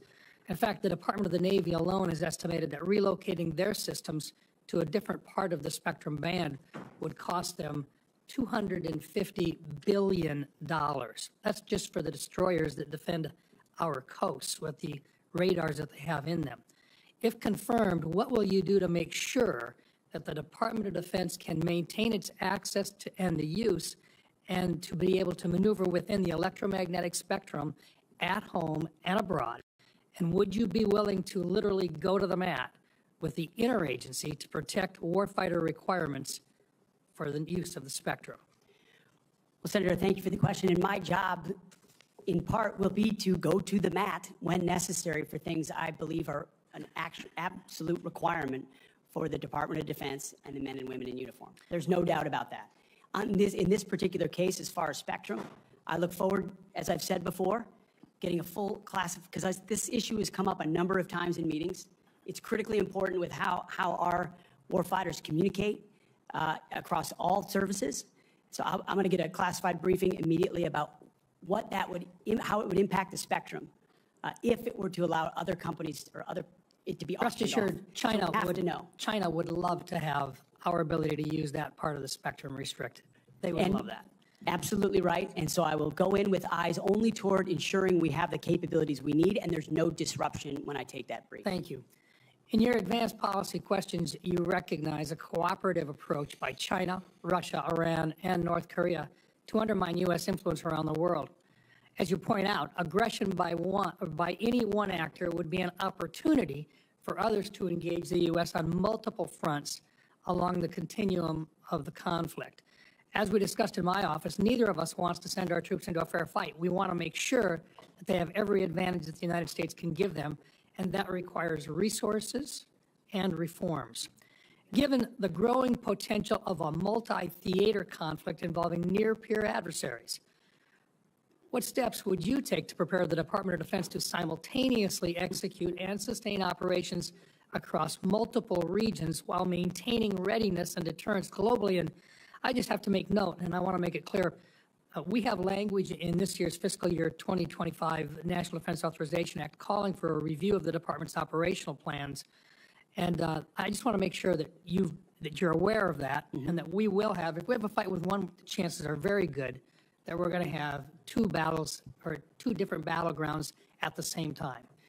Senator, which is why I believe our country's incredibly fortunate to have a new commander-in-chief in Donald Trump, who through the strategic approach he has taken with allies and against foes has prevented wars and is determined to do the same. That's our chief job, is deter and prevent wars. My job, should I be confirmed at the Secretary of Defense, is to ensure we have the right prioritization of assets and strategy, and then the tools in the toolbox necessary, the pointiest possible spear for President Trump to wield if necessary as the last resort.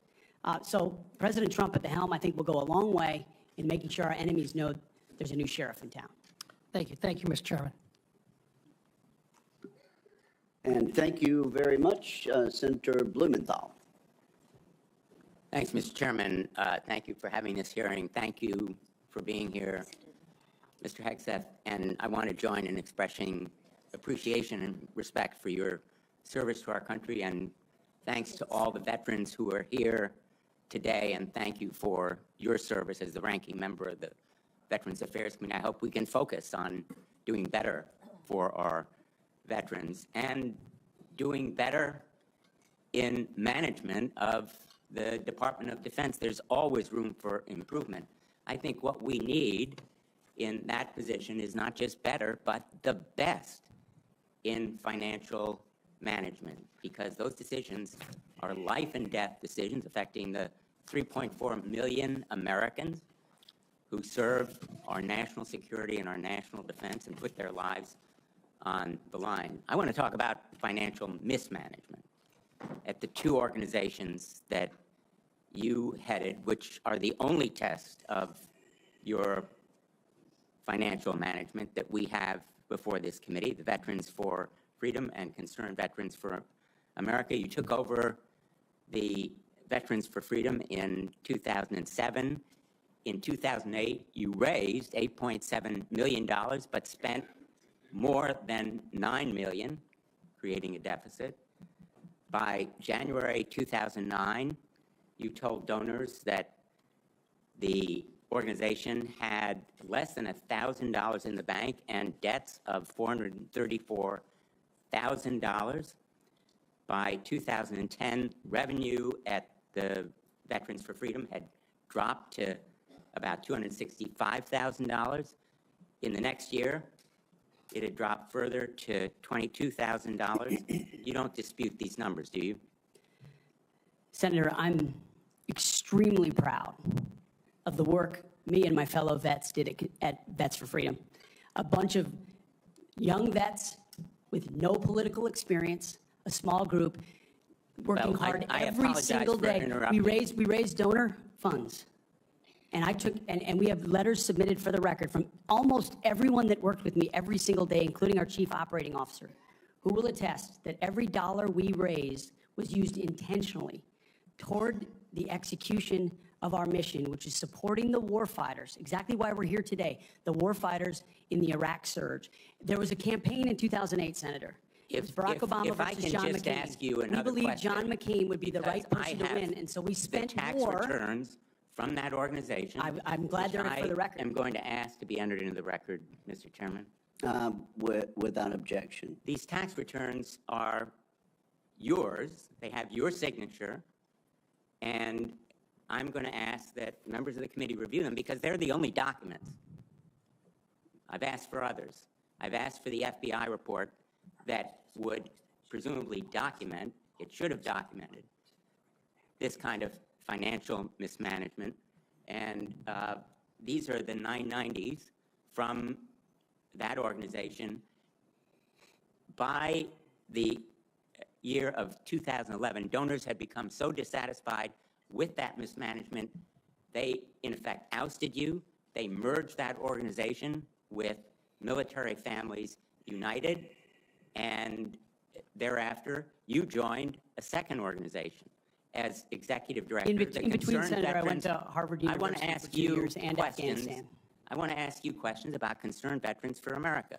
Again, another set of tax returns, the 990s from that organization. I ask they be made part of the record, Mr. Chairman. Without objection, both of those returns are now part of the record.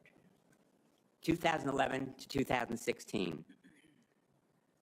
At the end of 2013, shortfall of $130,000. At the end of 2014, shortfall of $428,000. You had a surplus the following year, but then another deficit of $437,000. By the time you left, that organization had deep debts, including credit card transaction debts of about $75,000. That isn't the kind of fiscal management we want at the Department of Defense. We can't tolerate it at the Department of Defense. That's an organization with a budget of $850 billion, not 10 or 15 million, which was the case at those two organizations. And it has command responsibility for 3.4 million Americans. The highest number that you managed in those two organizations was maybe 50 people. Let me ask you, how many men and women now serve in the United States Army? What is Sen's strength? Senator, I would like an opportunity to respond to Well, the I've asked you a impugning question. of my leadership of a men and veterans women organization, Concerned currently Veterans for serve? America. You're on the VA committee, sir, and I appreciate your service there. The VA Accountability Act and the Mission Act were all brainchilds of Concerned Veterans for America. We used our donor money very intentionally and focused to create policy that bettered the lives of veterans. Mr. Hegseth, I'm asking you a very simple question. How many men and women currently serve in the United States Army? Senator, the United States Army, 450,000 on active duty, sir. And how many in the Navy? And the Navy is 425, sir. Well, it's 337 this year. How many in the Marine Corps? 175,000, sir. 172,300. Those numbers dwarf any experience you had by many multiples. I don't believe that you can tell this committee or the people of America that you are qualified to lead them. I would support you as the spokesperson for the Pentagon. I don't dispute your communication skills, but I believe that we are entitled to the facts here. I've asked for more documents. I assume you'd be willing to submit to an expanded FBI background check that interviews your colleagues, accountants, ex-wives, former spouses, sexual assault survivors, and others, and enable them to come forward. Senator, I'm not in charge of FBI background checks. But you would submit to it and support it. I'm not in charge of FBI background checks. Thank you, Senator Blumenthal. I at this point, want to submit a letter from Captain Wade Zirkle, the founder of Vets for Freedom and the person who hired Pete Hegseth to run the organization. Although the 2008 financial crisis dried up fundraising for nonprofits, Captain Zirkle says, and I quote, "Pete responded to this crisis with decisive action by reducing staff and renegotiating all debts with creditors until they were fairly resolved, an impressive feat and a testament to Pete's character."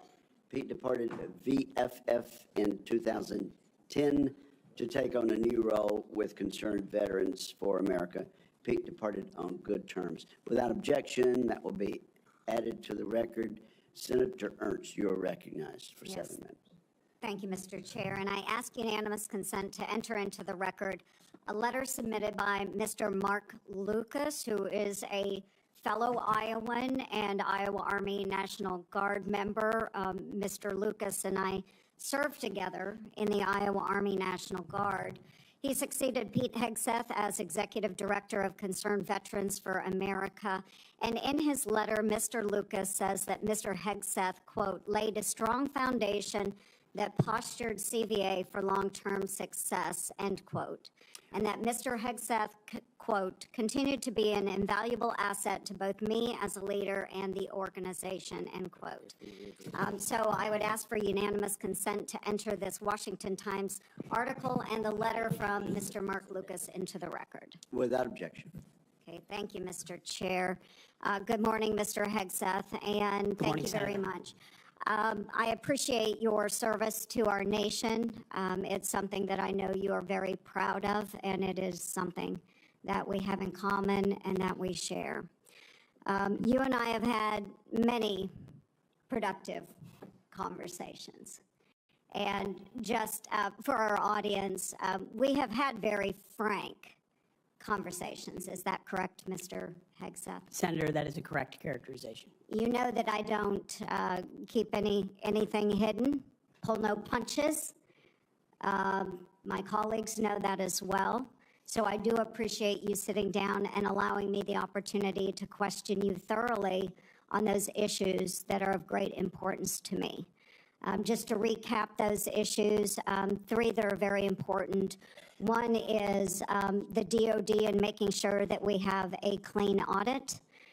The second is women in combat, and we'll talk a little bit more about that in a moment. And the third was maintaining high standards and making sure that we are combating sexual assault in the military. Okay, so Mr. Hegseth, I'm going to address the issue because this will tie into some of the financial concerns that have been raised here as well. And it's why, you know, I, trusting my fellow Iowan, asked for unanimous consent of his letter to go into the record. But like me, a lot of Iowans are really, really concerned and upset about the wasteful Washington spending and of course, in our Pentagon. It's an issue that I have been combating for years. So there's significant room for greater efficiency and cost cutting within the department. And the DoD is the only federal agency that has never passed an audit. As the Senate DOJ caucus chair and founder, that's unacceptable to me, and it should be unacceptable to you as well. So I appreciate that you mentioned that in your opening statement. What are those steps that you will take to ensuring the Pentagon has a clean audit by the year 2028? Senator, I appreciate your work on this topic, which you've been involved in for a long time. You mentioned Concerned Veterans for America. I just want to clarify. We have very generous donors who set a very clear budget that we stuck to every single year. So the latitude there was restricted, and we worked very hard and diligently inside it. You've also been a leader on the Pentagon audit for a very long time. I think when we met, Senator, I said 2014 was the first year. Mm-hmm. We discovered a 2013 op-ed I wrote about the need for a Pentagon audit because audit is an issue of national security and frankly, respect to American taxpayers who give $850 billion over to the Defense Department and expect that we know where that money goes. And if that money is going somewhere that doesn't add to tooth and instead goes to fat or tail, we need to know that. Or if it's wasted, we need to know that. So I think previous secretaries of defense, with all due respect, haven't necessarily emphasized the strategic prerogative of an audit. And myself, my deputy SecDef, and others already know that a Pentagon audit will be the comptroller, others central to ensuring we find those dollars that can be used elsewhere legally under the law inside the Pentagon. So you have my word, it will be a priority. Okay, thank you. Okay, moving on to women in combat, and I had the privilege of serving in uniform for over 23 years. Between our Army Reserves and our Iowa Army National Guard, did serve in Kuwait and missions in Iraq. And so it is incredibly important that I stress, and I hope that if confirmed, you continue to stress, that every man and woman has opportunity to serve their country in uniform and do so at any level as long as they are meeting the standards that are set forward. And we talked about that in my office. I do believe in high standards. Now, I was denied the opportunity to serve in any combat role because I have a lot of gray hair. And the policy has changed since then, okay? So I've been around for quite a while. But for the young women that are out there now and can meet those standards, and again, I'll emphasize they should be very, very high standards. They must physically be able to achieve those standards so that they can complete their mission. But I want to know, again, let's make it very clear for everyone here today. As Secretary of Defense, will you support women continuing to have the opportunity to serve in combat roles? Senator, first of all, thank you for your service, as we discussed extensively as well. It's my privilege. And my answer is yes, exactly the way that you caveated it.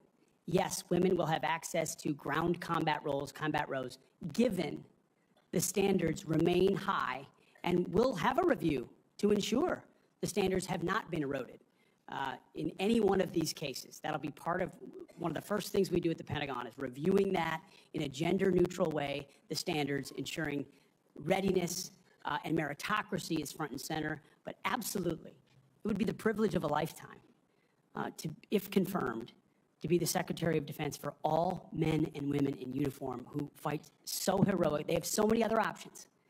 They decide to put their right hand up for our country, and it would be an honor to have a chance to lead them. Thank you. And just very briefly, we only have less than a minute left. but we have also discussed this in my office. A priority of mine has been combating sexual assault in the military and making sure that all of our service members are treated with dignity and respect. This has been so important. Senator Gillibrand and I have worked on this, and we were able to get changes made to the Uniform Code of Military Justice to make sure that we have improvements and on how we address the tragic and life-altering issues of rape, sexual assault. It will demand time and attention from the Pentagon under your watch if you are confirmed. So as Secretary of Defense, will you appoint a senior level official dedicated to sexual assault prevention and response? Senator, as we have discussed, yes, I will. Okay, and my time has expired. Thank you for your answers. Senator Hirono. Thank you, Mr. Chairman. Mr. Hegseth, welcome. Thank you. I am focused on your fitness to serve, including your character and temperament and your overall qualifications to do the job. And I do appreciate the comments of Ranking Member Reed with his concerns regarding your nomination, because I share those concerns. As part of my responsibility as a member of this committee to ensure the fitness of all nominees to come before any of the committees on which I sit, I ask the following two initial questions. First, since you became a legal adult, have you ever made unwanted requests for sexual favors or committed any verbal or physical harassment or assault of a sexual nature? No, Senator. Have you ever faced discipline or entered into a settlement relating to this kind of conduct? Senator, I was falsely accused in October of 2017. It was fully investigated, and I was completely cleared. I don't think completely cleared is accurate, but the fact is that your own lawyer said that you entered into an NDA and paid a person who accused you of raping her a sum of money to make sure that she did not file a complaint. Moving on. As Secretary, you will be in charge of maintaining good order and discipline by enforcing the Uniform Code of Military Justice, UCMJ. In addition to the sexual assault allegations, and by the way, the answer to my second question should have been yes. I have read multiple reports of your regularly being drunk at work, including by people who worked with you at Fox News. Do you know that being drunk at work is prohibited for service members under the UCMJ?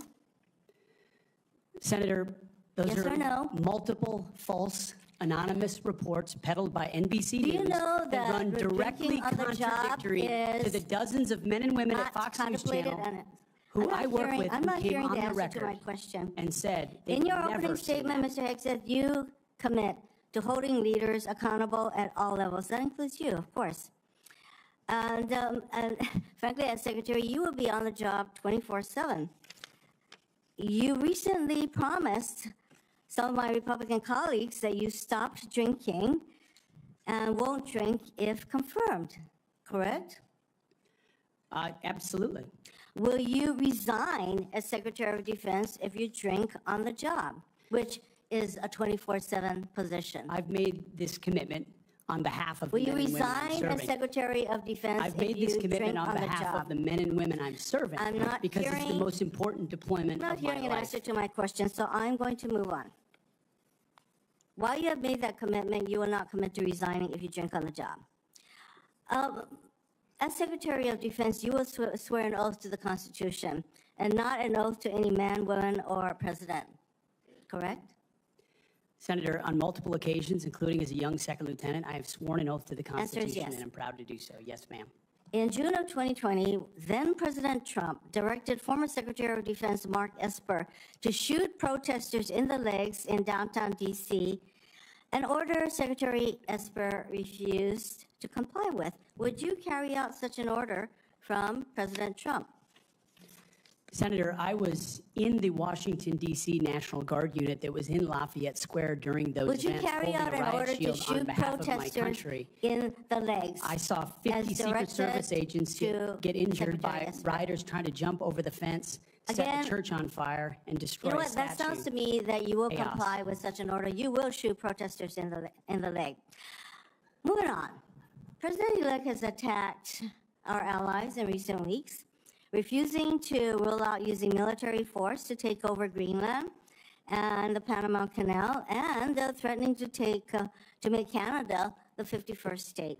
Would you carry out an order from President Trump to seize Greenland, a territory of our NATO ally Denmark, by force, or would you comply with an order to take over the Panama Canal? Senator, I will emphasize that President Trump received 77 million votes to be the lawful We're commander-in-chief not of talking this about country. the election. My question is, would you use our military to take over Greenland or an ally of Denmark? Senator, one of the things that President Trump is so good at is never strategically tipping his hand. And so I would never in this public forum give one way or another direct what orders the president would give me in any context. That sounds to me that you would contemplate carrying out such an order to basically invade Greenland and take over the Panama Canal. Current DoD policy allows service members and eligible dependents to be reimbursed for travel associated with non-covered reproductive health care, including abortions. Will you maintain this common sense policy? Senator, I've always been personally pro-life.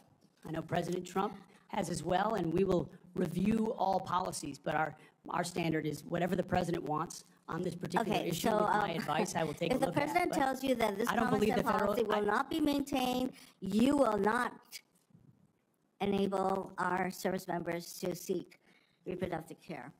So I don't believe the federal government I'm not should be hearing funding answers to my questions, travel for Mr. abortion. Chairman. I just want to note that the other area that of serious concern to me is President Trump saying that he wants to use the military to help with mass deportations, which will cost billions of dollars. And what that will do to readiness is very, very concerning. Mr. Hegseth, I have noticed a disturbing pattern. You previously have made a series of inflammatory statements about women in combat, LGBTQ service members, Muslim Americans, and Democrats. Since your nominations, however, you have walked those back on TV and interviews, and most recently in your opening statements. You are no longer on Fox and Friends, Mr. Hegseth. If confirmed, your words, actions, and decisions will have real impacts on national security and our service members' lives. There are close to 3 million personnel in the Department of Defense, $900 billion budget. I hardly think you are prepared to do the job. Thank you, Mr. Chairman. Thank you. That wasn't a question, Mr. Hegseth. Thank you, Senator Rono. Senator Sullivan. Thank you, Mr. Chairman and Mr. Hegseth. Congratulations on your nomination, and thank you and your family for your service and sacrifice. Thank you, Senator. Now for the most important question you will receive all day.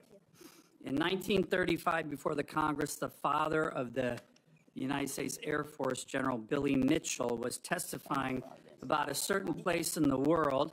He said, quote, "I believe that in the future, whoever holds this place will control the world. This location is the most strategic place in the world." What place was Billy Mitchell talking about? And let me give you a hint, it wasn't Greenland. I believe he was talking about the great state of Alaska. He was talking about the great state of Alaska. Great answer. If confirmed, will you commit to come with me to the great state of Alaska and meet our warriors who are on the front lines every day? Senator, I have, and as I mentioned to you in the past, I did a brief training exercise up at Fort Wainwright in a previous part of my military life. I look forward to returning. Great. And I will say we are on the front lines with this new era of authoritarian aggression. In Alaska, the last 2 years, we've had Chinese and Russian naval task forces, joint strategic bomber task forces in our EEZ, in our ADIZ. And after his election, President Trump put out an extensive statement on Alaska, which included the following statement: "We will ensure Alaska gets even more defense investments as we fully rebuild our military, especially as Russia and China are making menacing moves in the Pacific. Mr. Hegseth, if confirmed, will you work with me, this committee, and the incoming Commander-in-Chief on continuing to build up our military assets and infrastructure in Alaska to re-establish deterrence in the Arctic and in the Indo-Pacific? If confirmed, Senator, it would be a pleasure to work alongside you and this entire committee to recognize the very real threat in the Indo-Pacific, the very real ways, even these past couple of weeks, that Russia has attempted to probe and push in and around Alaska, and also the very real strategic significance of Alaska vis-a-vis shipping lanes through the Arctic. There are many, many ways in which Alaska is strategically significant, and with a necessary shift toward Indo-PACOM, Alaska, by necessity, will play an important role in that. Thank you, Ms. Hegseth. I very much appreciate your focus on lethality and war fighting. We desperately need it.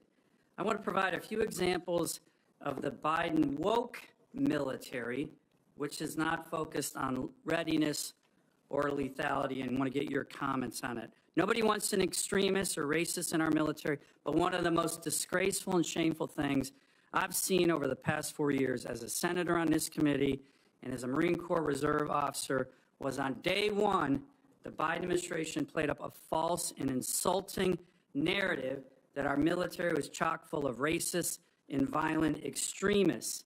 This reached a pinnacle in this committee when Biden's Undersecretary of Policy, Colin Kahl, the number 3 guy at the Pentagon, testified that one of his top goals would be to, quote, ending violent extremism and systemic racism within the ranks of the military. He had no data on this. The media loved it, fanned the flames, wrote baloney stories on this false narrative. Disappointingly, some of my colleagues on the other side of the aisle here reinforce this ridiculous narrative, one even suggesting that almost 10% of our uniformed military was extremists, 200,000 members. Ridiculous, by the way, from this committee on the other side of the aisle. Mr. Hegseth, unlike Undersecretary Kahl, you have a lot of experience with our military. Do you believe the military is a systemically racist organization? And if confirmed, will you commit to defend, not denigrate, our troops?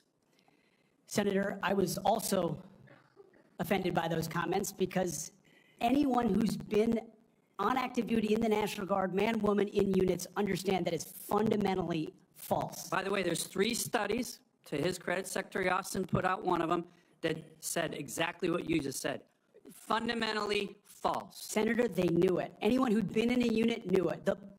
One could argue that if not the least, one of the least racist institutions in our country is the United States military. Being a racist in our military has not been tolerated for a very long time. One of the Never in my greatest civil formations, rights never in other organizations in formations. America. Would you agree the U.S. military is one of the most forward-leaning, probably one of the greatest civil rights organizations in American history? No doubt. Let me turn to another one. Last year at a hearing before this committee, I called on the Biden Secretary of the Navy to resign because he's failing in his ability to build ships. We are being completely outbuilt in terms of ships by the Chinese, and yet this Secretary of the Navy has been focused on climate change, not building ships in lethality. Mr. Hegseth, if your Secretary of the Navy ends up focusing on climate change more than shipbuilding and lethality, will you commit to me to fire him? My Secretary of the Navy, should I be confirmed, sir, will not be focused on climate change in the Navy. Just like the Secretary of the Air Force won't be focused on LG-powered fighter jets, or the Secretary of the Army will not be focused on electric-powered tanks. Let me ask, We're going to be focused on lethality 1 minute and left. defeating our enemy. And I appreciate that. The other thing President Biden did, his first executive order as president, was to focus on transgender surgeries for active duty troops. This is all I'm describing the woke military here under Biden over the last 4 years. If confirmed and you issued an order saying we are going to rip the Biden woke yoke off the neck of our military and focus on lethality and warfighting, how do you think the troops will react? Senator, I know the troops will rejoice. They will love it. They will love it. And we've already seen it in recruiting numbers. There's already been a surge since President Trump won the election of recruiting. The Army says Do you think our military will follow that order? Our military will follow that order, Senator. Gladly. Gladly, because they want to focus on lethality and warfighting and get all the woke, political prerogative, politically correct, social justice, political stuff out of the military. Thank you, Senator Sullivan. Thank you, Senator Kane.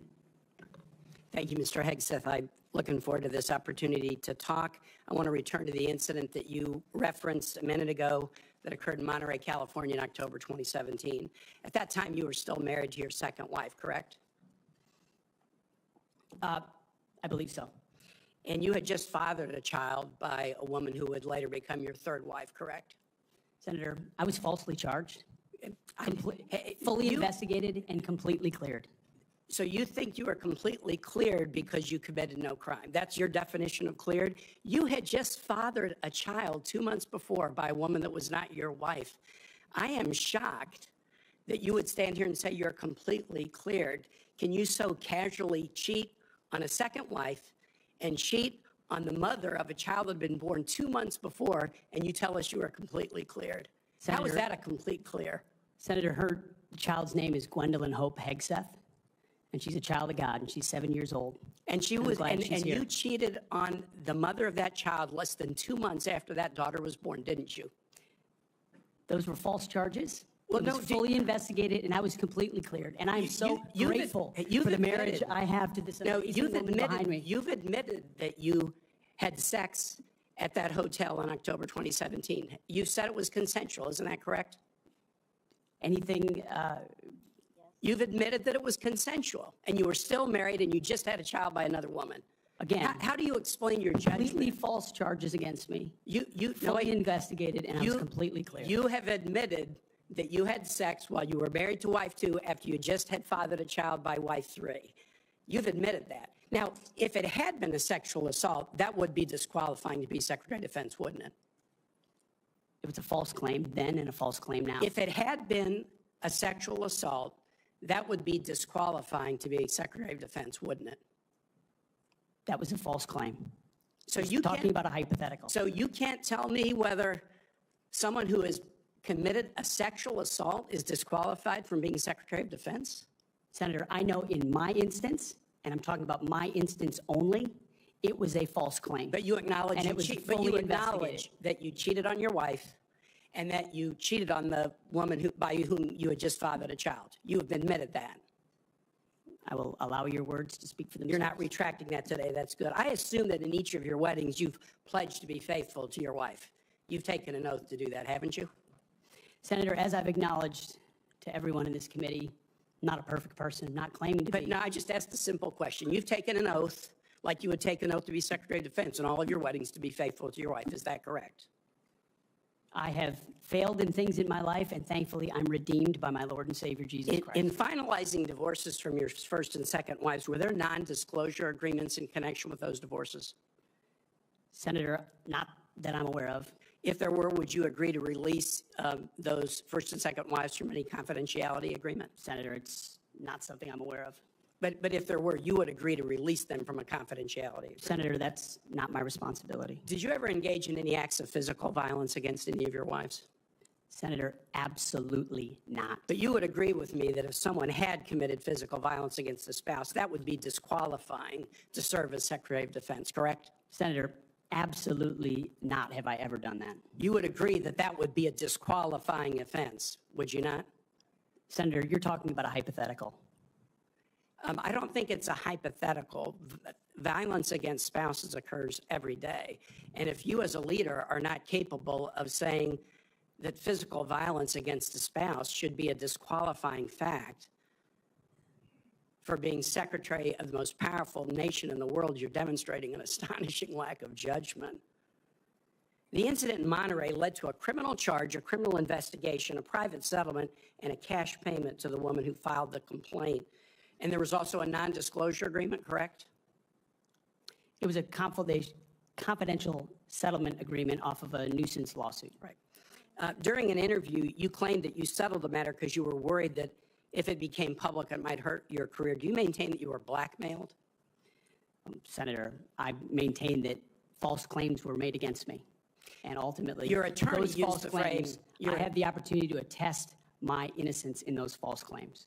But you didn't reveal any of this to President Trump or the transition team as they were considering you to be nominated for Secretary of Defense. You didn't reveal the action. You didn't reveal the criminal complaint.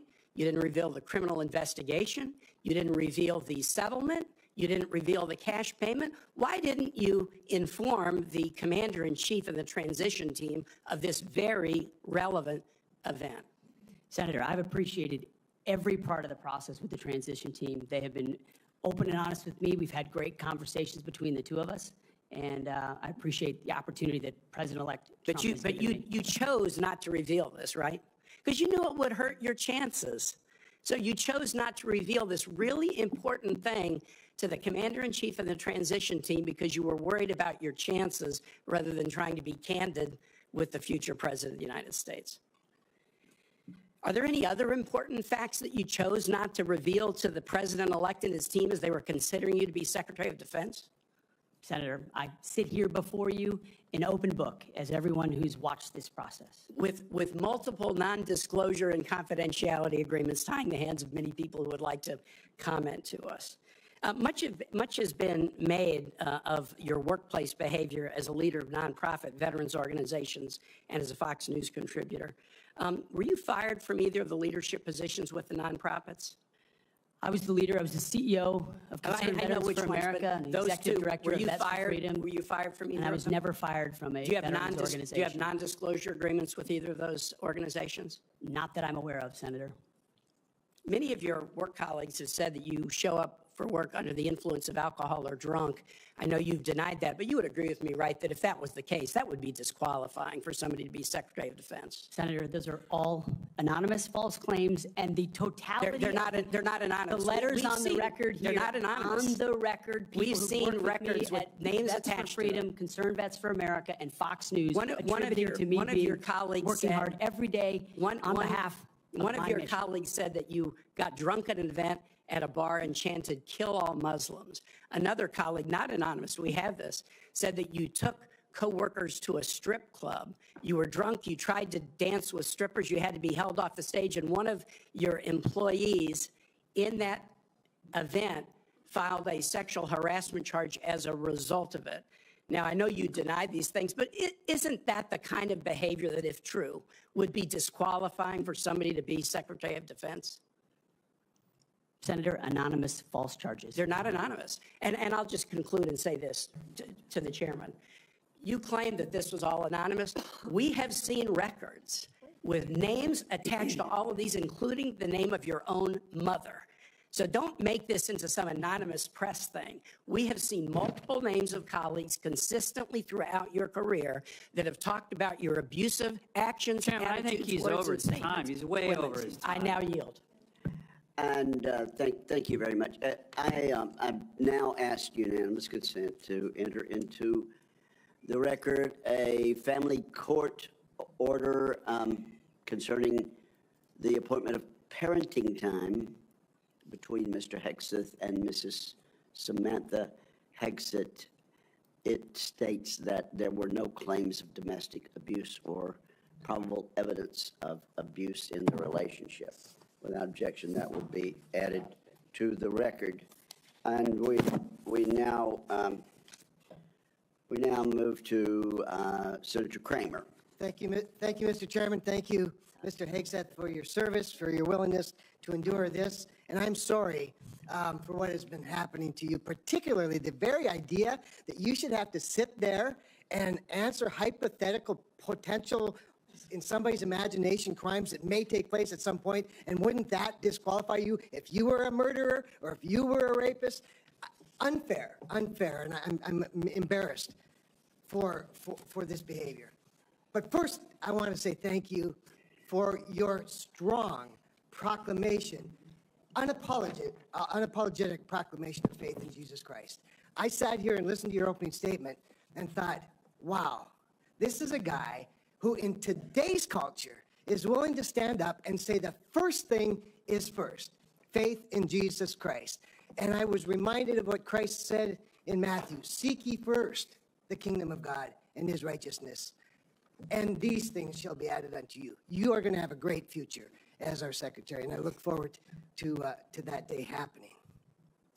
I also want to get back to, you mentioned, and it got rather dismissed quickly, pivoted, as a lot of things do. You'd mentioned that you were not able to serve with your National Guard unit in the protection of the inauguration of Joe Biden because of a tattoo, a Christian tattoo. Can you elaborate just a little bit on what is this very offensive, extremist, racist tattoo that you have? It's a tattoo I have right here, Senator. It's called the Jerusalem Cross. It's a historic Christian symbol. In fact, interestingly, recently I attended briefly the memorial ceremony of former President Jimmy Carter on the floor of our National Cathedral. On the front page of his program was the very same Jerusalem Cross. It is a Christian religious symbol. And when the events happened before preceding the Biden inauguration, I was a part of the mobilization to defend that inauguration as someone who'd been a proud supporter of Donald Trump, but also a member of the military, had orders to come to Washington, D.C. to guard that inauguration. And at the last minute, those orders were revoked. I'd never had orders revoked before. I'd been on orders to a lot of places to do a lot of difficult and dangerous things. They were revoked, and I was not told why. Later, when I wrote my book, I was able to get information that was because I had been identified. Someone who'd served in Iraq, in Afghanistan, in Guantanamo Bay, holding a riot shield outside the White House.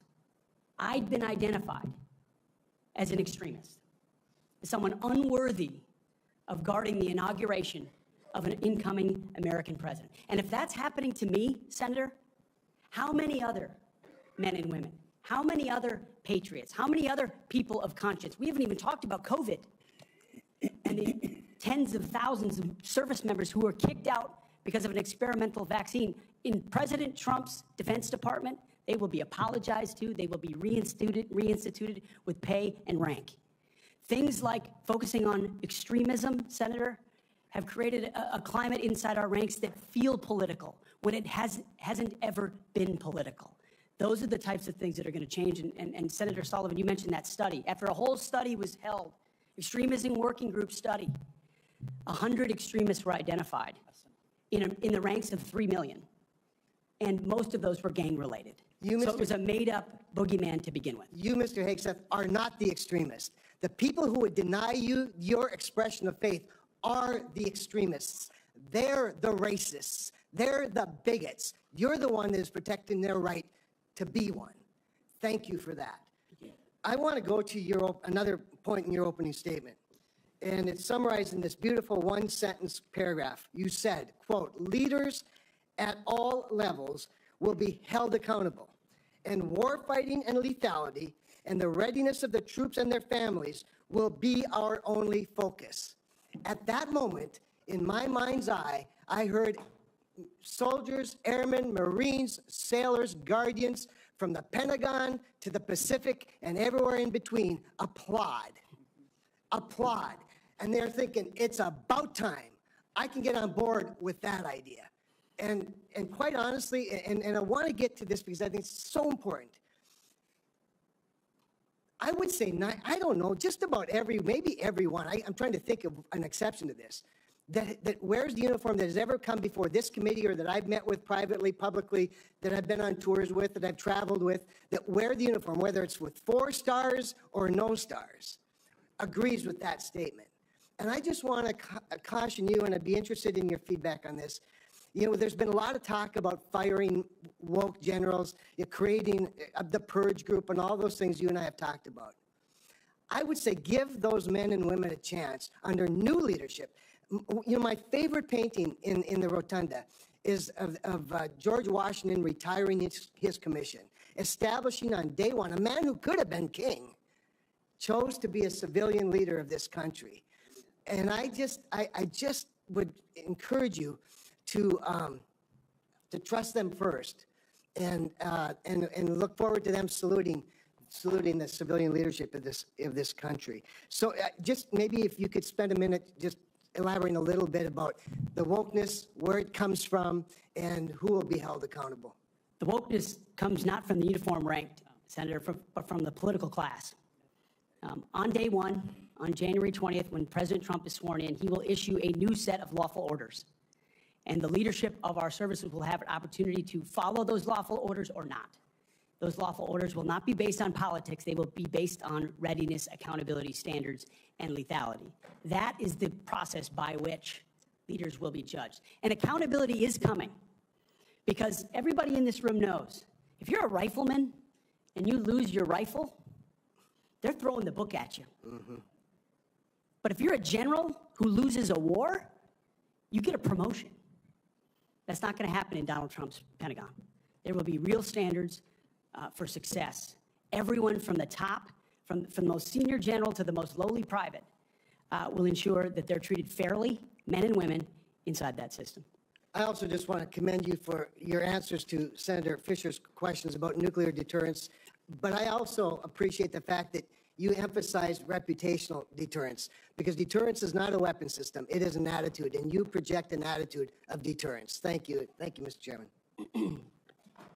Thank you, Senator Kramer. Senator King. Thank you, Mr. Chairman.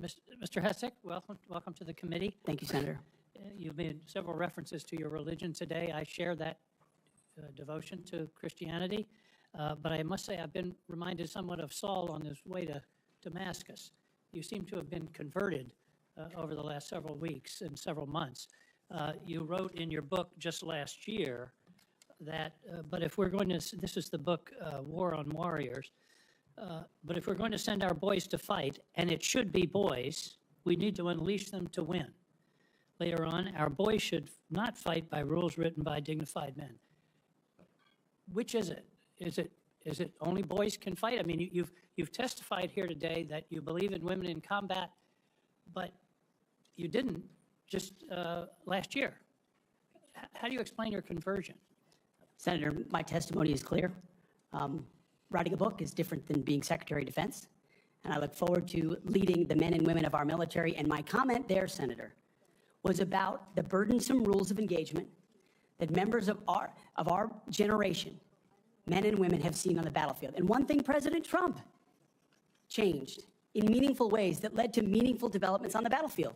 When President Trump took control in the first term, ISIS was raging across Iraq. And as someone who spent a lot of time there with other men and women who invested in that mission, it was a very difficult moment to see the black flag of ISIS fly. And what President Trump did was untie the hands of warfighters. He changed the rules of engagement, untied the hands of warfighters, and allowed them to complete their mission and crush ISIS. It has not just tactical implications, operational and strategic implications, how you allow warfighters to go about winning and fighting their wars. President Trump understands that, and within the laws of war and the Uniform Code of Military Justice, we are going to unleash warfighters to win wars so that wars don't drag on forever, as our generation has seen. So are you rejecting Title 18 and Title 42, I think, also has provisions that incorporate the Geneva Convention and the laws of armed combat? Are you saying that those laws should be repealed? That is the law of the land right now. Senator, we have laws on the books from the Geneva Conventions into the Uniform Code of Military Justice, and then underneath that you have layers in which standard or temporary rules of engagements are put into place. We fight enemies also, Senator, as our generation understands, that play by no rules.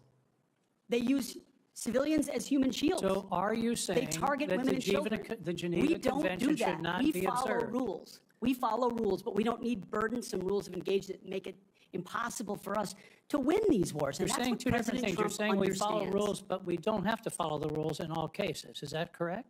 Senator, I'm making an important tactical distinction that warfighters will understand.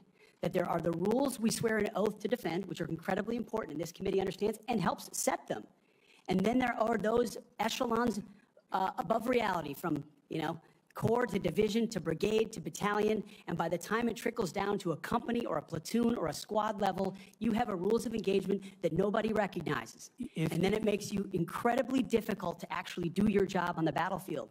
That's the kind of assessment and look that an Army major will give to this process if I was confirmed to be the Secretary of Defense. Your quote is true understanding your of that. quote in 2024, our boys should not fight by rules written by dignified men in mahogany rooms 80 years ago. That would be the Geneva Convention. America should fight by its own rules, and we should fight to win or not go in at all. Are you saying that the Geneva Convention provisions, which clearly outlaw torture of prisoners, should not apply in the future? Senator, how we treat our wounded, how we treat our prisoners, the applications of the Geneva Conventions are incredibly important. But we would all have to acknowledge that the way we fought our wars back when the Geneva Conventions were written are a lot different than the asymmetric, non-conventional environment of counterinsurgency that I confronted in Iraq and Afghanistan. I was the senior counterinsurgency instructor in Afghanistan. My job was to understand how the Taliban and al-Qaeda operated so that NATO units coming in could be informed of what was happening. They knew our rules of engagement, and when they were more restrictive, they took advantage of them, and it put our men and women in a more dangerous and difficult place. And you believe For future wars we fight, we need to have someone atop the Pentagon, sir, who understands how those ripple effects Well, I just want to understand your position. position. Your position is torture's okay. Is that correct? Waterboarding, torture is no longer prohibited given the circumstances of whatever war we're in. Is that correct? Senator, that is not what I said. I've never been party to torture.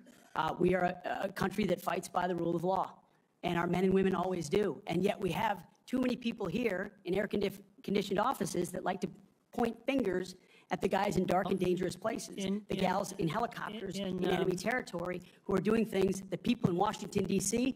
would never dare to do, or send, in many cases. In one of your interviews, you said they're willing to do this. You're talking about Donald Trump and Senator Cruz. They're willing to do something like waterboarding if it's going to keep us safe. Are you okay with waterboarding? Senator, the law of the land is that waterboarding is not legal. So the statement that you made, you now recant. Is that correct? They are willing to do something like waterboarding if it's going to keep us safe. You expressed that with approval. Senator, I'm very familiar with that as a concept, having spent a year at Guantanamo Bay, Cuba, guarding 700 of those that attacked us on 9/11. I just want to be clear. Are we going to abide by the Geneva Convention and the prohibitions on torture, or are we not? Is it going to depend on the circumstances?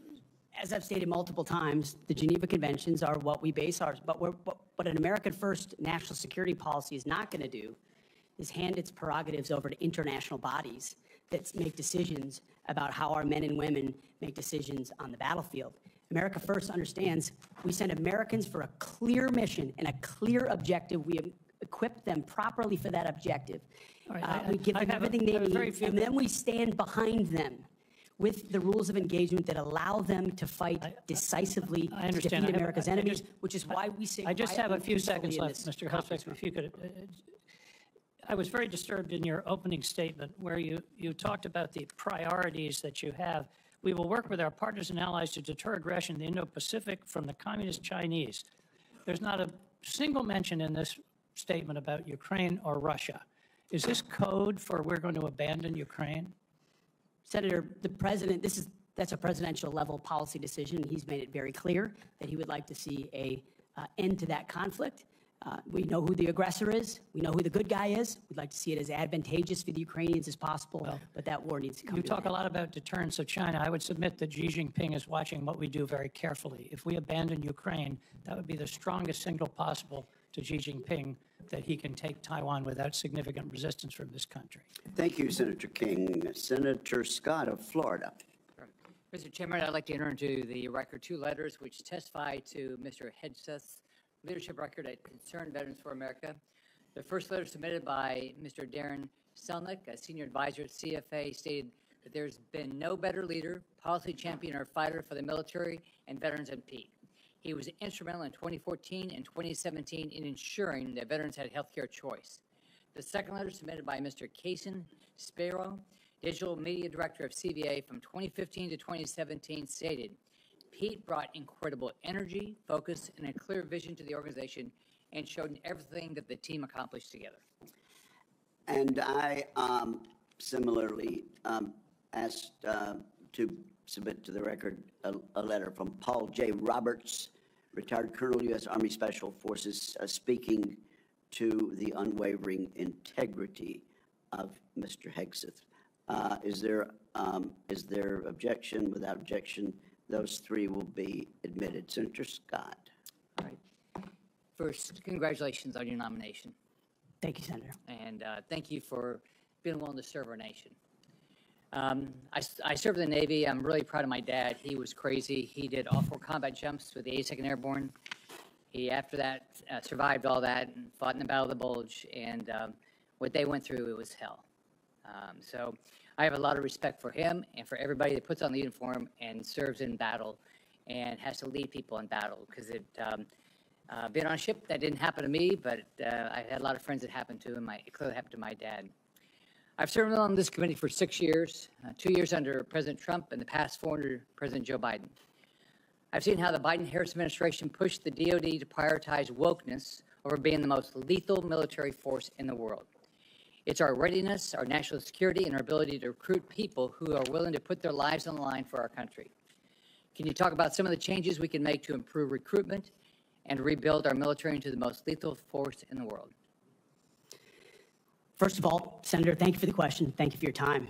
I think the first and most important thing we could have done is elect Donald Trump as the new commander-in-chief, because past his prologue, our warfighters understand what kind of commander-in-chief they're going to get in President Donald Trump. Someone who stands behind them, someone who gives them clear missions, someone who ends wars decisively, and the issue of Ukraine was mentioned, and ensures new wars are not started.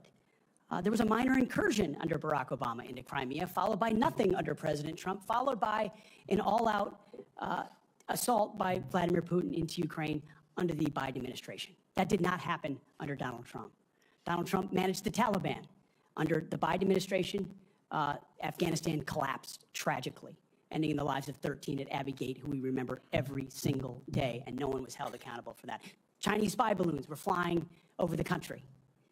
None of that happened under Donald Trump, and our warfighters understand that. So there's no better recruiter, in my mind, for our military than President Donald Trump.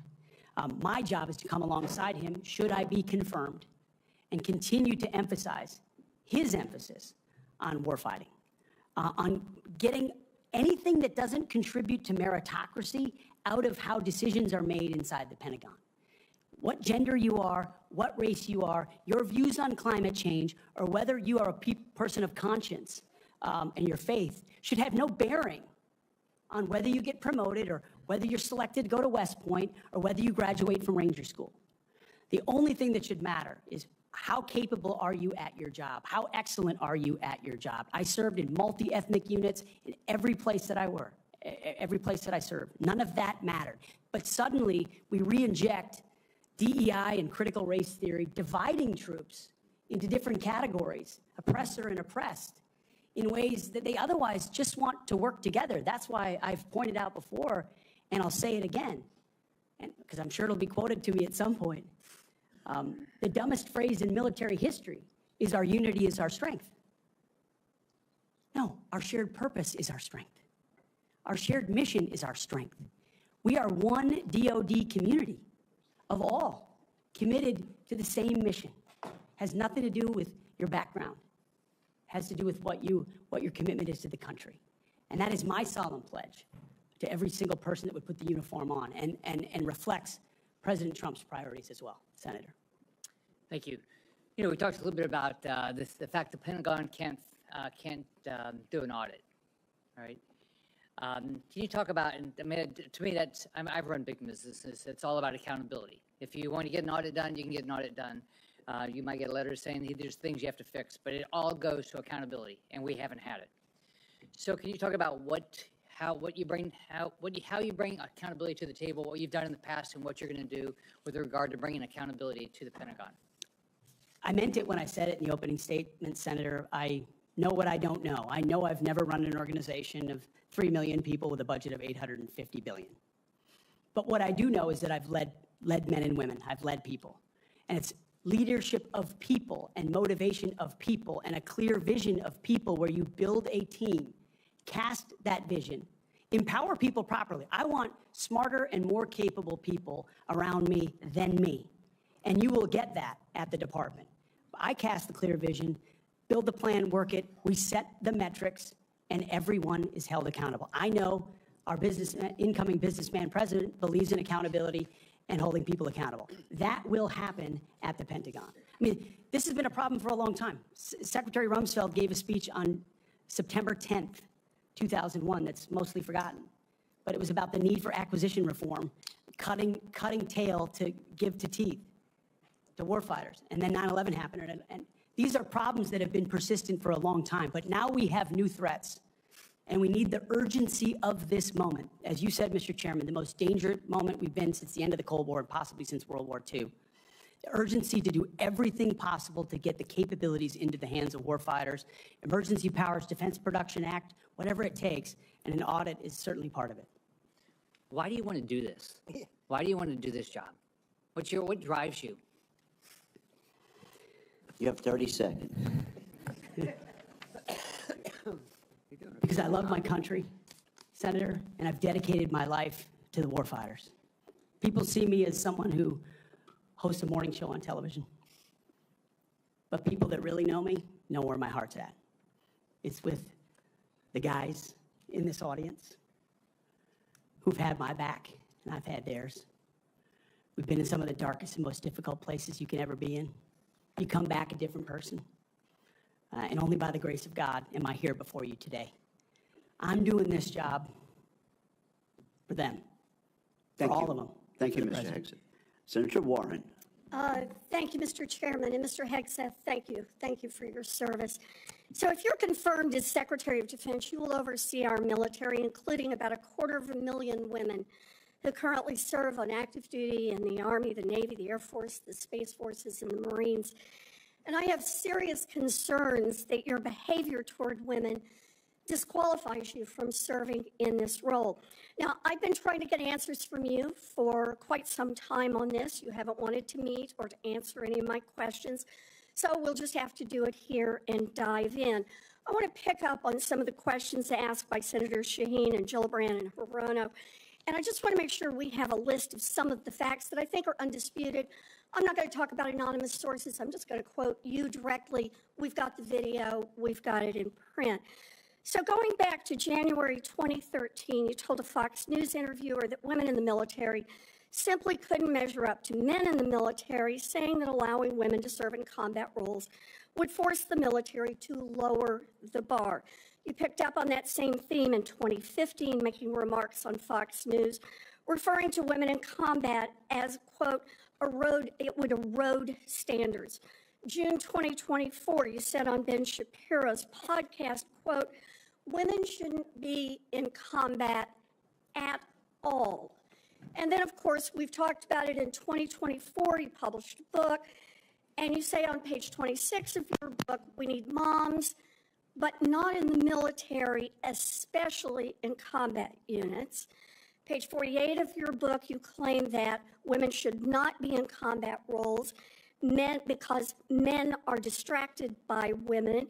And then 10 weeks ago, you appeared on the Sean Ryan show and said, I'm straight up just saying we should not have women in combat roles.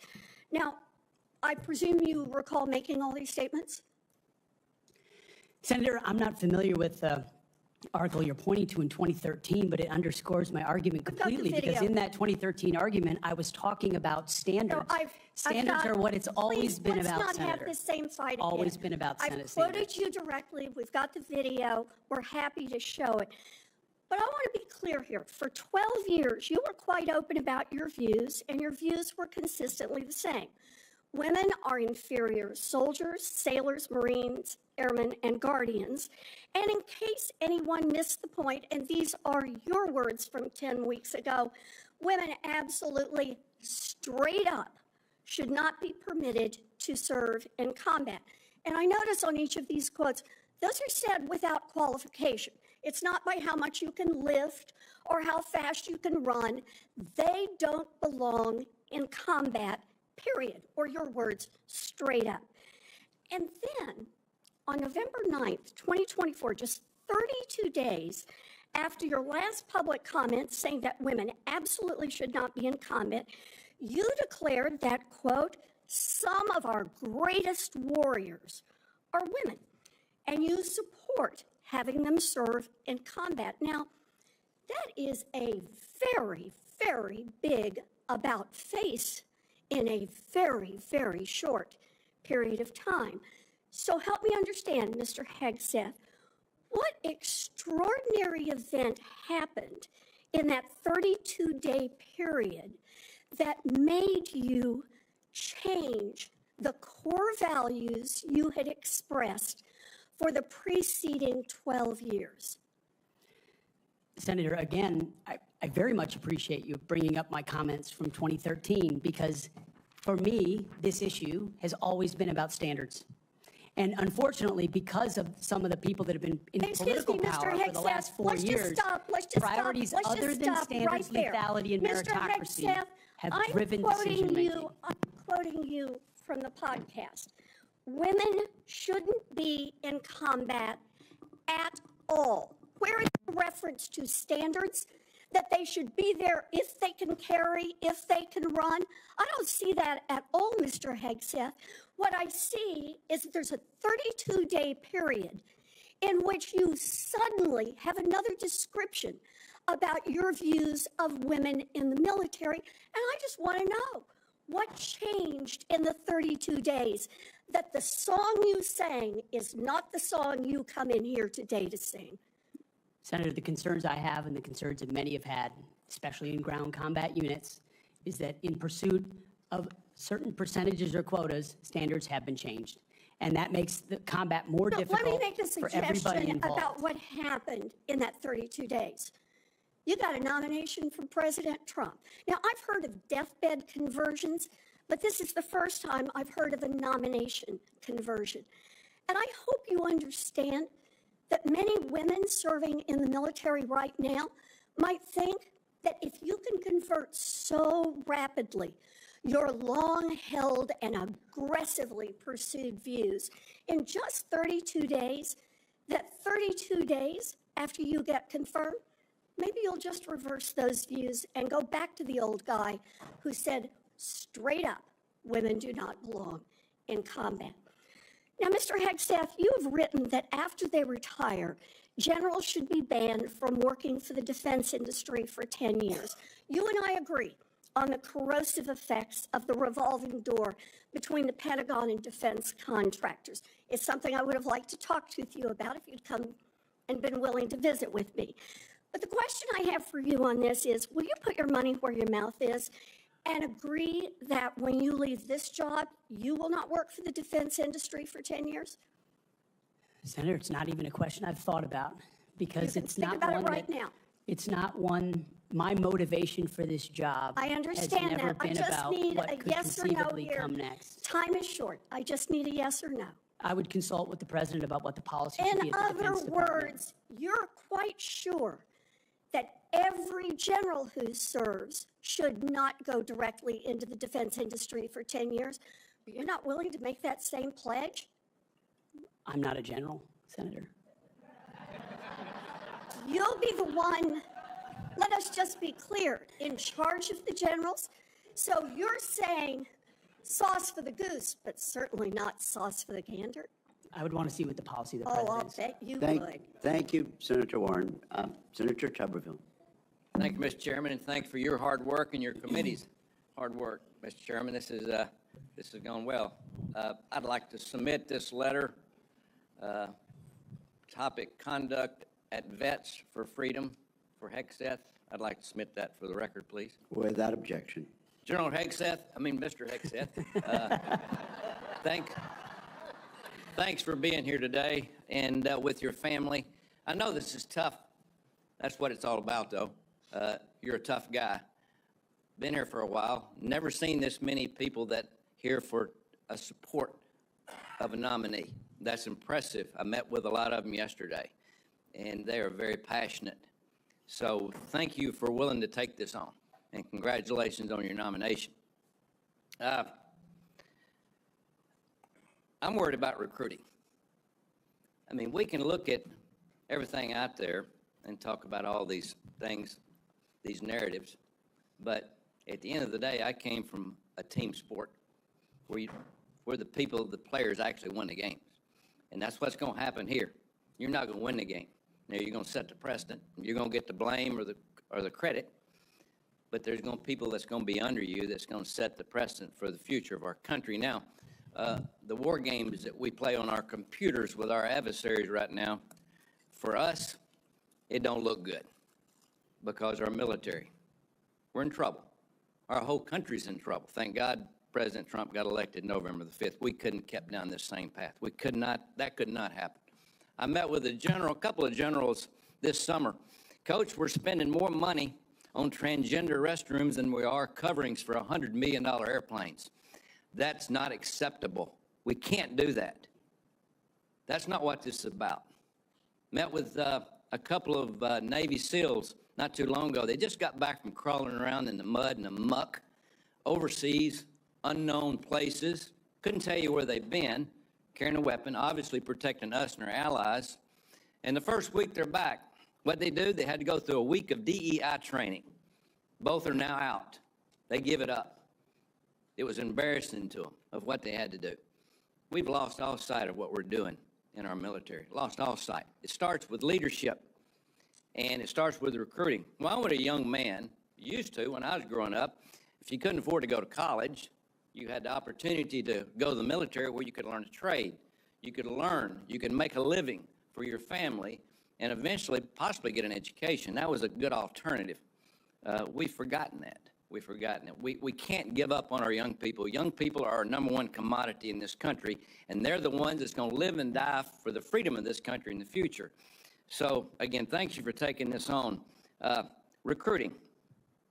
Our service academies are meant to serve as our primary commissioning source of officers. It now appears that they are a breeding ground for leftist activists and champions of DEI and critical theory. Now, not all, but some, and some is way too much.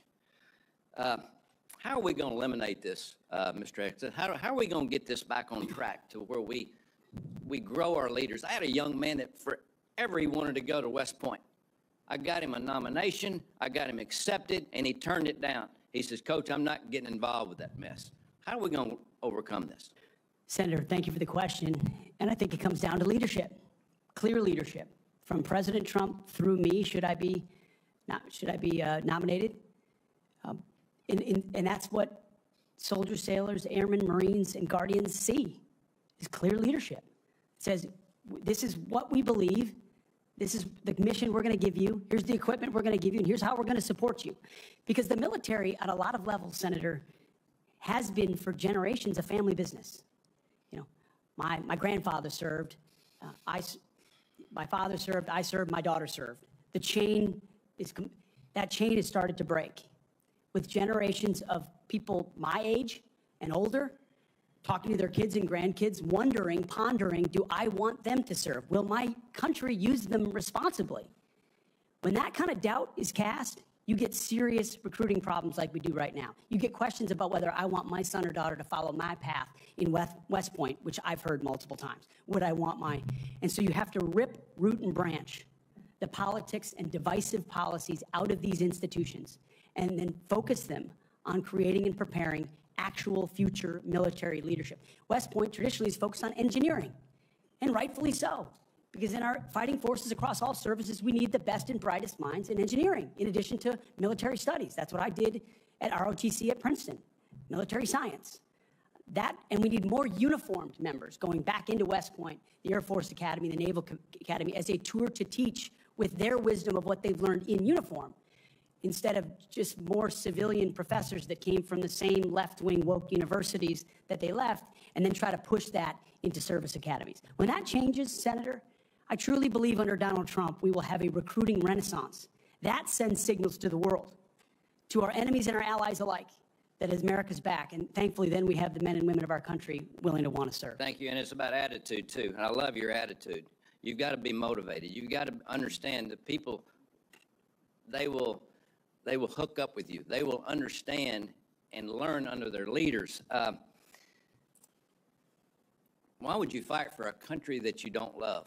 That's what I keep hearing from a lot of our college kids that they're getting from these woke universities that they go to. Now, and I worked at a lot of them.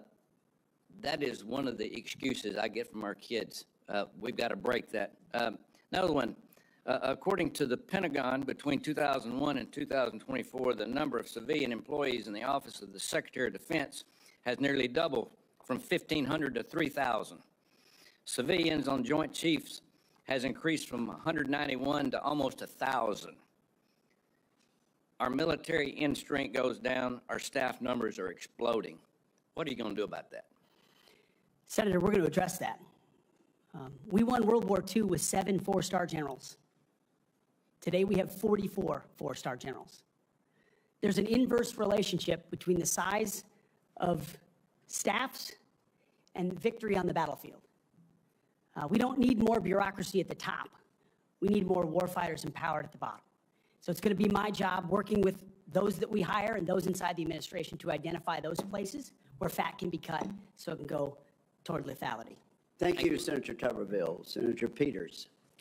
Thank you, Mr. Chairman. Mr. Hegseth, welcome to this committee. Thank you. You know, we have far too much partisanship in our country right now. I think it's eating away at the fabric of what has always made this country great, about bringing people together from all sorts of backgrounds, all sorts of experiences, and we know that in our motto, together as one, we are strong. And so we in this committee, and certainly I speak for myself, but I think I speak for many of my colleagues, want to take partisanship out of this proceeding as much as we can. I'm not naive. It's out there. I get it. But we've got to try to take that out. And I want you to know that as a member of this committee, I have voted in a bipartisan way for secretaries of defense. I voted for 2 secretaries of defense when Donald Trump was previously president.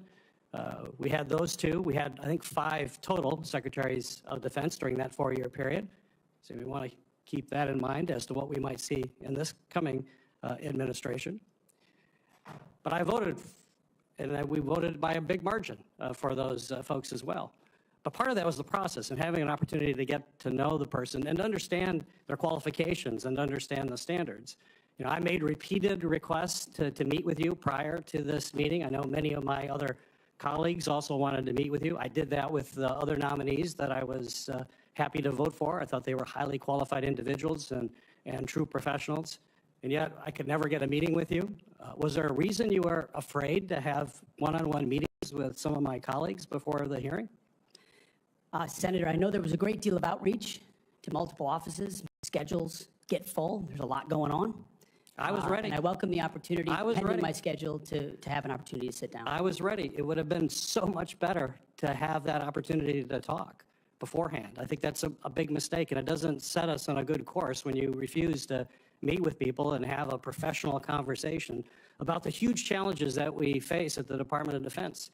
My colleagues, the folks who introduced you and others, the chairman has mentioned about the management of the DoD is a concern, cost overruns, delays on weapon systems. We need strong management at the Department of Defense, first and foremost.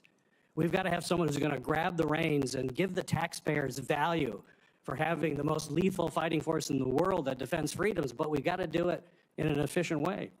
I've heard about the jobs you've had in the past. Let's just talk about qualifications. I know you had 2 previous positions. How many people reported to you in those positions? Senator, at Vets for Freedom, we were a small upstart. Our focus was just the number, working please. on Capitol Hill, going back to the battlefield, Just the number. warfighters. Just the number, please. We probably had 8 to 10 full-time staff and lots of volunteers. So you had 8. Has there been any other? We've heard about the 2, and certainly there's been a lot of talk about the mismanagement, et cetera, et cetera. I'm just curious. I won't go into that. Just curious. So you had 8 there. What's the largest number of people you've ever supervised or had in an organization in your career? Not 3 million.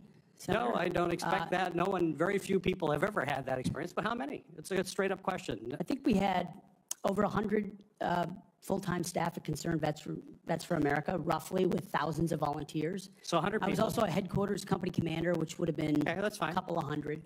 Nothing remotely near the size of the Defense Department, I would acknowledge that. Actually, not remotely near even a medium-sized company in America, let alone a big company in America, especially a major corporation. And we're hiring you to be the CEO of one of the most complex, largest organizations in the world. We're the board of directors here. I don't know of any corporate board of directors that would hire a CEO for a major company if they came and said, you know, I supervised 100 people before. They'd ask you, well, what kind of experiences you had? We need innovation. Can you give me an experience or your actual experience of driving innovation in an organization? Give me an example of where you have done that. Oh, my goodness, Senator, absolutely. At Concerned Veterans for America, we created the Fixing Veterans Healthcare Task Force, a bipartisan task force that never been done before, to create policy, to drive policy change on Capitol Hill that organizations fought ferociously against. We got the VA Accountability Act passed and the Mission Act passed in a way that a nonprofit of our size, veterans organization, has never done. And that's testified in all the letters that we put forward to the committee, which are on the record. I have limited time. Thank you for that. Give me an example of where you've driven down cost. I've heard the examples that Senator Blumenthal gave. The cost was a real problem for you in your 50-person organization that you actually raised a lot less than what you actually spent. Did you drive costs down if in a 50-person organization? Let me tell you, we've got to drive costs down dramatically in an organization of 3 million people and hundreds of billions of dollars. You don't have that experience that you can talk about. To me, this is, or acquisition reform. Acquisition reform, you bring that up. Have you had experience in acquisition reform? I've written about and studied on acquisition reform. Have you actually done it? Because what we need in the hands of our warfighters better change, because we're not doing it well right now. It better, and we need people who have experience actually doing that. You know, you talk about standards. Again, I'm going to go back to a CEO of the most complex organization in the world. I don't think there's a board of directors in America that would hire you as a CEO with the kind of experience you have on your resume. You talk about standards. You talk about raising or low, that we have a problem of standards in the DOD, and we have to raise standards for the men and women who serve. Do you think that the way to raise the minimum standards of the people who serve us is to lower the standards for the Secretary of Defense, that we have someone who has never managed an organization more than 100 people is going to come in and manage this incredibly important organization and do it with a professionalism and has no experience that they can tell us that they have actually done that? I have real problems with that. This is not about other issues that are brought up. They're all very important. I'm just about trying to get things done, managing efficiently, and having the best people who have demonstrated that in a large organization. And I'm sorry, but I don't see that in your background. There are a lot of other things you can do very well. You're a capable person, but you have not convinced me that you're able to take on this tremendous responsibility with a complex organization and having little or no significant management experience. Senator, I'm grateful to be hired by one of the most successful CEOs in American history, should I be confirmed. Mr. Hegseth, it seems to me that you've supervised far more people than the average United States Senator supervises typically.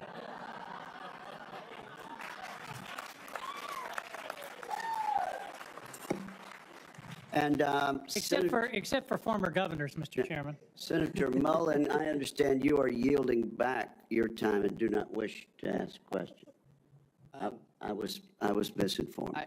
Senator Mullen, okay. you're right. Got me totally off guard there.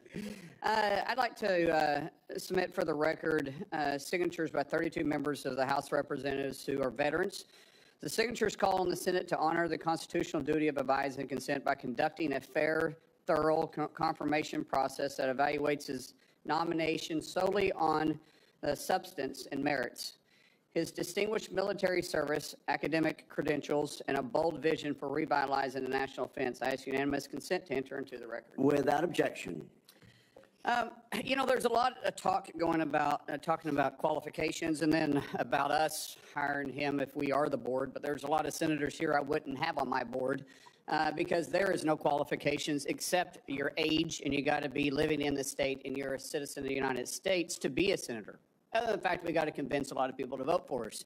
And then when we start talking about qualifications for if you're qualified for it, could the chairman tell me what the qualifications are for the Secretary of Defense? Mr. Chairman, could you tell me what the qualifications are for the Secretary of Defense? I'd be happy for, I'll read it. for you to do Yeah, that. yeah. let me read it for you, because I Googled I it. was getting some advice from I my understand second that. in command. Yeah, but I'm just making a point, because there's a lot about qualifications. And I think it's so hypocritical of senators, especially on the other side of the aisle, be talking about his qualifications, not being able to lead the secretary or be the Secretary of Defense, and yet your qualifications aren't any better. You guys aren't any more qualified to be the senator than I'm qualified to be the senator, except we're lucky enough to be here. But let me read you what the qualifications of the Secretary of Defense is, because I Googled it, and went through a lot of different sites, and really it's hard to see. But in general, the U.S. Secretary of Defense position is filled by a civilian. That's it.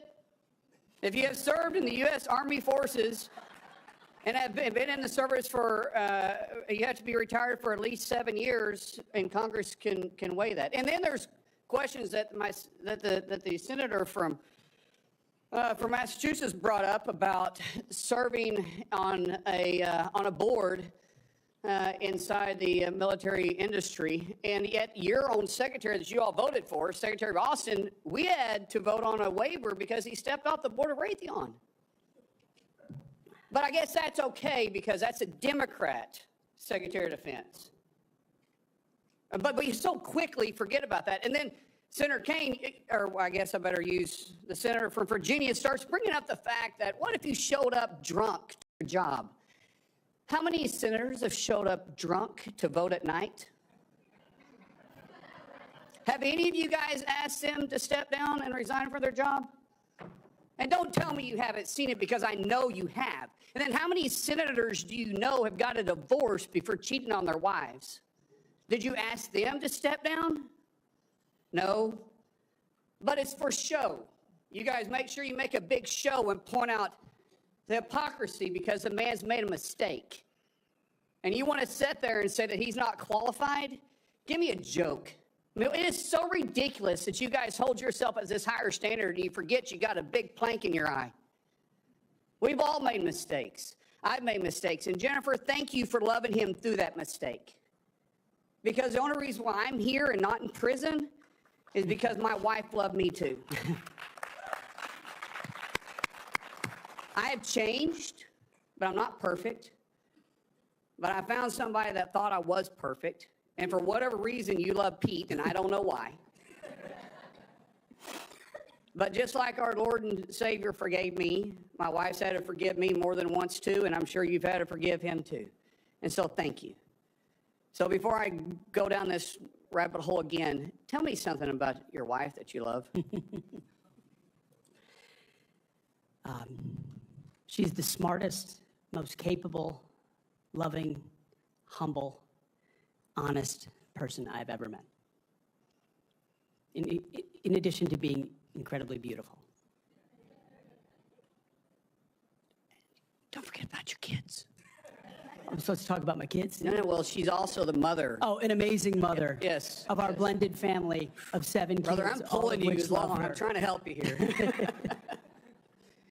You know, do you believe that you're going to be running the Secretary or the Department of Defense by yourself? Senator, absolutely not. Just as President Trump is assembling his cabinet, I look forward and already am in the process of building one of the best possible teams you can imagine, with decades and decades of experience outside of the Pentagon, driving innovation and excellence, and also inside the building, knowing how to make it happen. Yes, sir. So, in your organizations that you did have the privilege of running, did you have a board that you... In both organizations, we had a board, yes. Okay, and what did you do with that board? What kind of decisions did you make with them? Those boards provided oversight and insight into decision-making. They all have special, unique sets that maybe filled gaps that you're not the expertise in? Yes, sir. So do you believe you're capable of surrounding yourself with capable individuals that you're going to be able to run those same ideas by, and surround yourself with people that are smarter and better equipped in maybe areas that you don't necessarily carry those expertise with? Senator, the only reason I've had success in life, to include my wonderful wife, is because of people more capable around me and having the self-confidence to empower them and say, hey, run with the ball, run with the football, take it down the field. We'll do this together. I don't care who gets the credit. And in this case, that's how the Pentagon will be run. Let's end with this, Mr. Chairman, about the qualifications. You got a man who has literally put his butt on the line. He served 20 years in the service, multiple deployments, has heard the bullets crack over the top of his head, has been willing to go into combat, been willing to see friends die for this country. And he's willing to still put himself through this. His wife is willing to still stand beside him, knowing he wasn't perfect, knowing that all this was going to be brought up, and he's still willing to serve the country. What other qualifications does he need? That I yield back. Thank you, Senator Mullen. Senator Duckworth. And again, we really are going to strictly enforce the rule about no demonstrations or noise. The distinguished ranking member. Just a point of personal privilege to make a correction. The reason that General Austin required a waiver was not because of his participation in a corporate enterprise. It was because he did not have 7 years of interruption between his service and his appointment. Second point is that if any of us were appointed as Secretary of Defense, we would be subject to the same types of questions. The case in point is Senator John Tower was nominated for Secretary of Defense. It was discovered